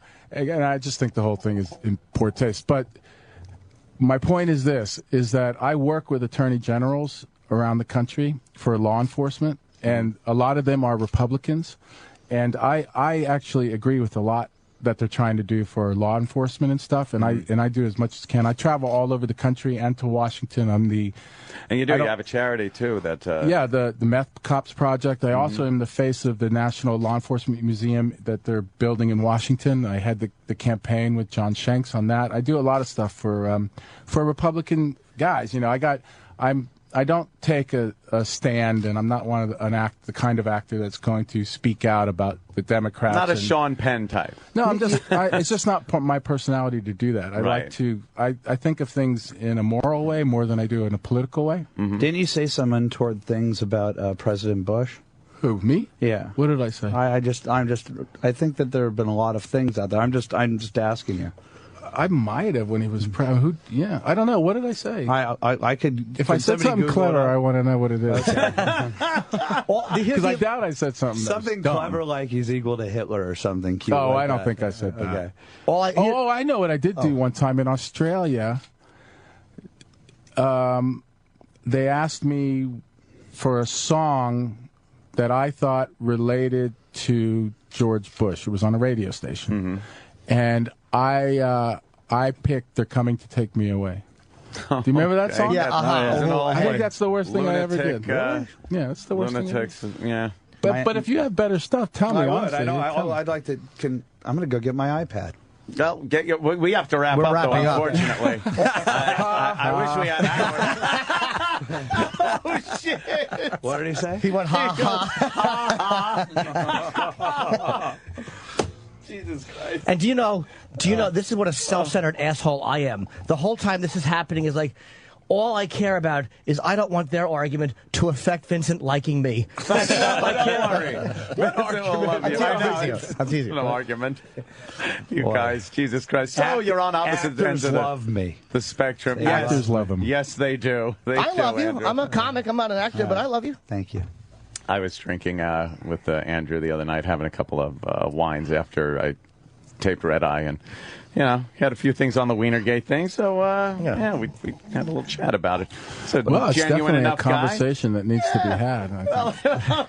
Well, you know what? Definitely is. I mean, it's certainly not something to just another guy that tripped over his own.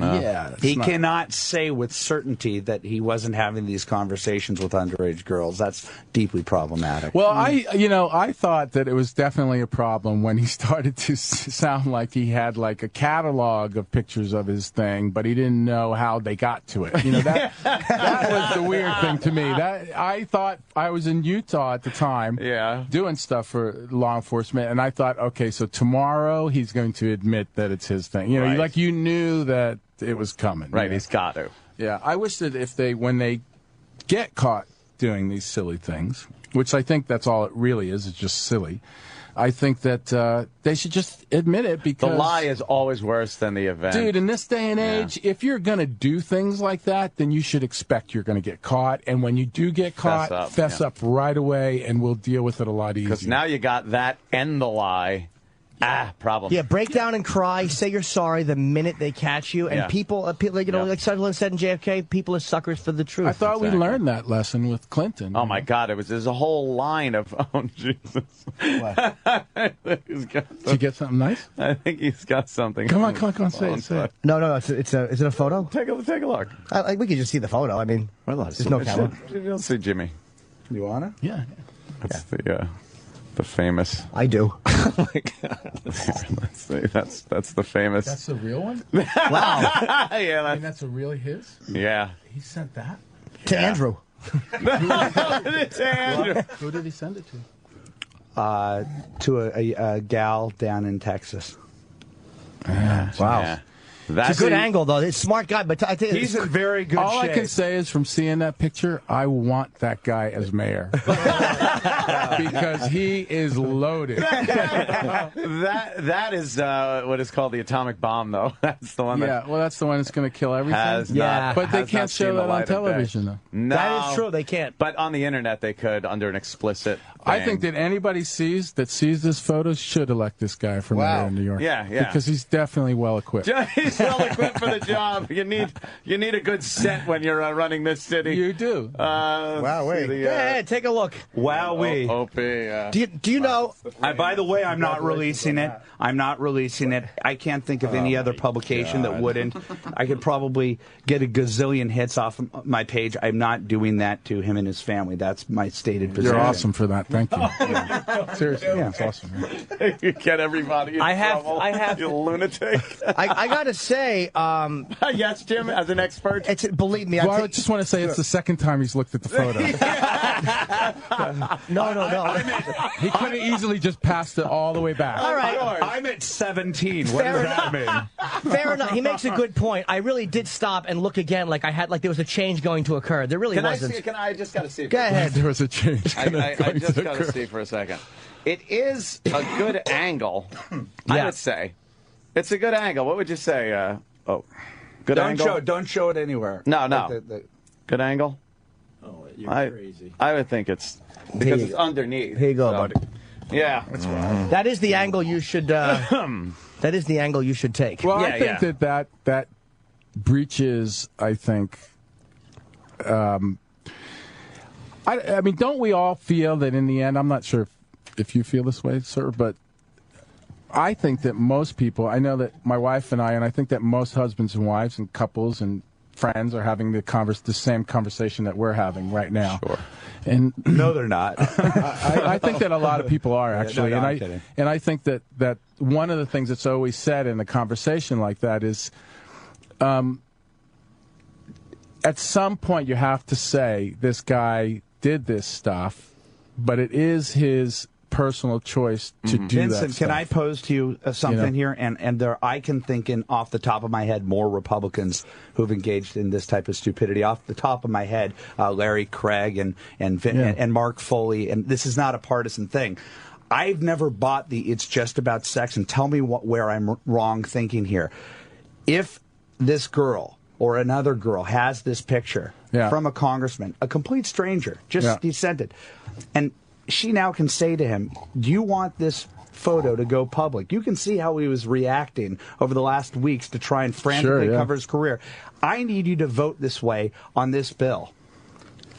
They're putting themselves into a position where they can so easily be blackmailed. They have to so easily, Yes, and that's the problem that I have with it. That is a big problem. But I will say though that, as we all know as grown men, that we don't know the true circumstances that led to any of these photos. We weren't there in the room when he was communicating with whoever he was communicating with. The six girls? We don't know anything about what this guy thinks in his head and how he gets into these. I don't think it's that deep, though. Conversations. I think Why it's does guys it matter? The act itself is manifestly. I know through my experience in life being an actor and trying to explore people in general, you can't really judge anybody unless you live with them, you know them, and I never lived with Hitler. You know how that happened. Yeah, well, I've dated him a few times. Hitler didn't send pictures of his penis.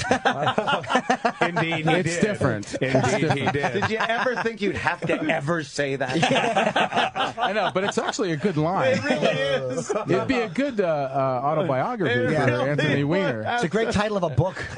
Well, look, we got to wrap up. Well, Vincent's got to go. Yeah, Vincent's got to go. To his next he's got a lot of places to be. I do. I got to thank you guys so much. Vincent, Thanks so much Law for and coming Order. in. I've been a huge fan, man. It's on Sundays, 9 o'clock on USA, the final season. Vincent shot the final 8 episodes, and you could tell that he's genuinely happy with them. Absolutely. And, yeah. you know, I don't need to promote Law and Order. You all know the show. Yeah. And of course, you know, And Breitbart's Andrew, website. you want to plug your site? Righteous Indignation, Excuse Me While I Save the World. Righteous Indignation, Excuse Me While I My Save the World. book. Get it at Amazon or I'm sure any book. And, of course, what website you want people to check in? BigGovernment.com, Big Government. Journalism, Big Hollywood, where you can read everything you want about the great Vincent D'Onofrio. Did you stop it? I'm serious. I like this guy. I like your acting a lot. I do. Fantastic. I know. Yeah. All right, gentlemen. All right, and we gotta get the out rest of of the here. show, take it easy. Thank you guys very much. Thanks, care, man. Vincent. Andrew, thank you. The virus. Sirius XM. Sirius XM. Opie and Anthony. The Opie and Anthony Show. Damn it.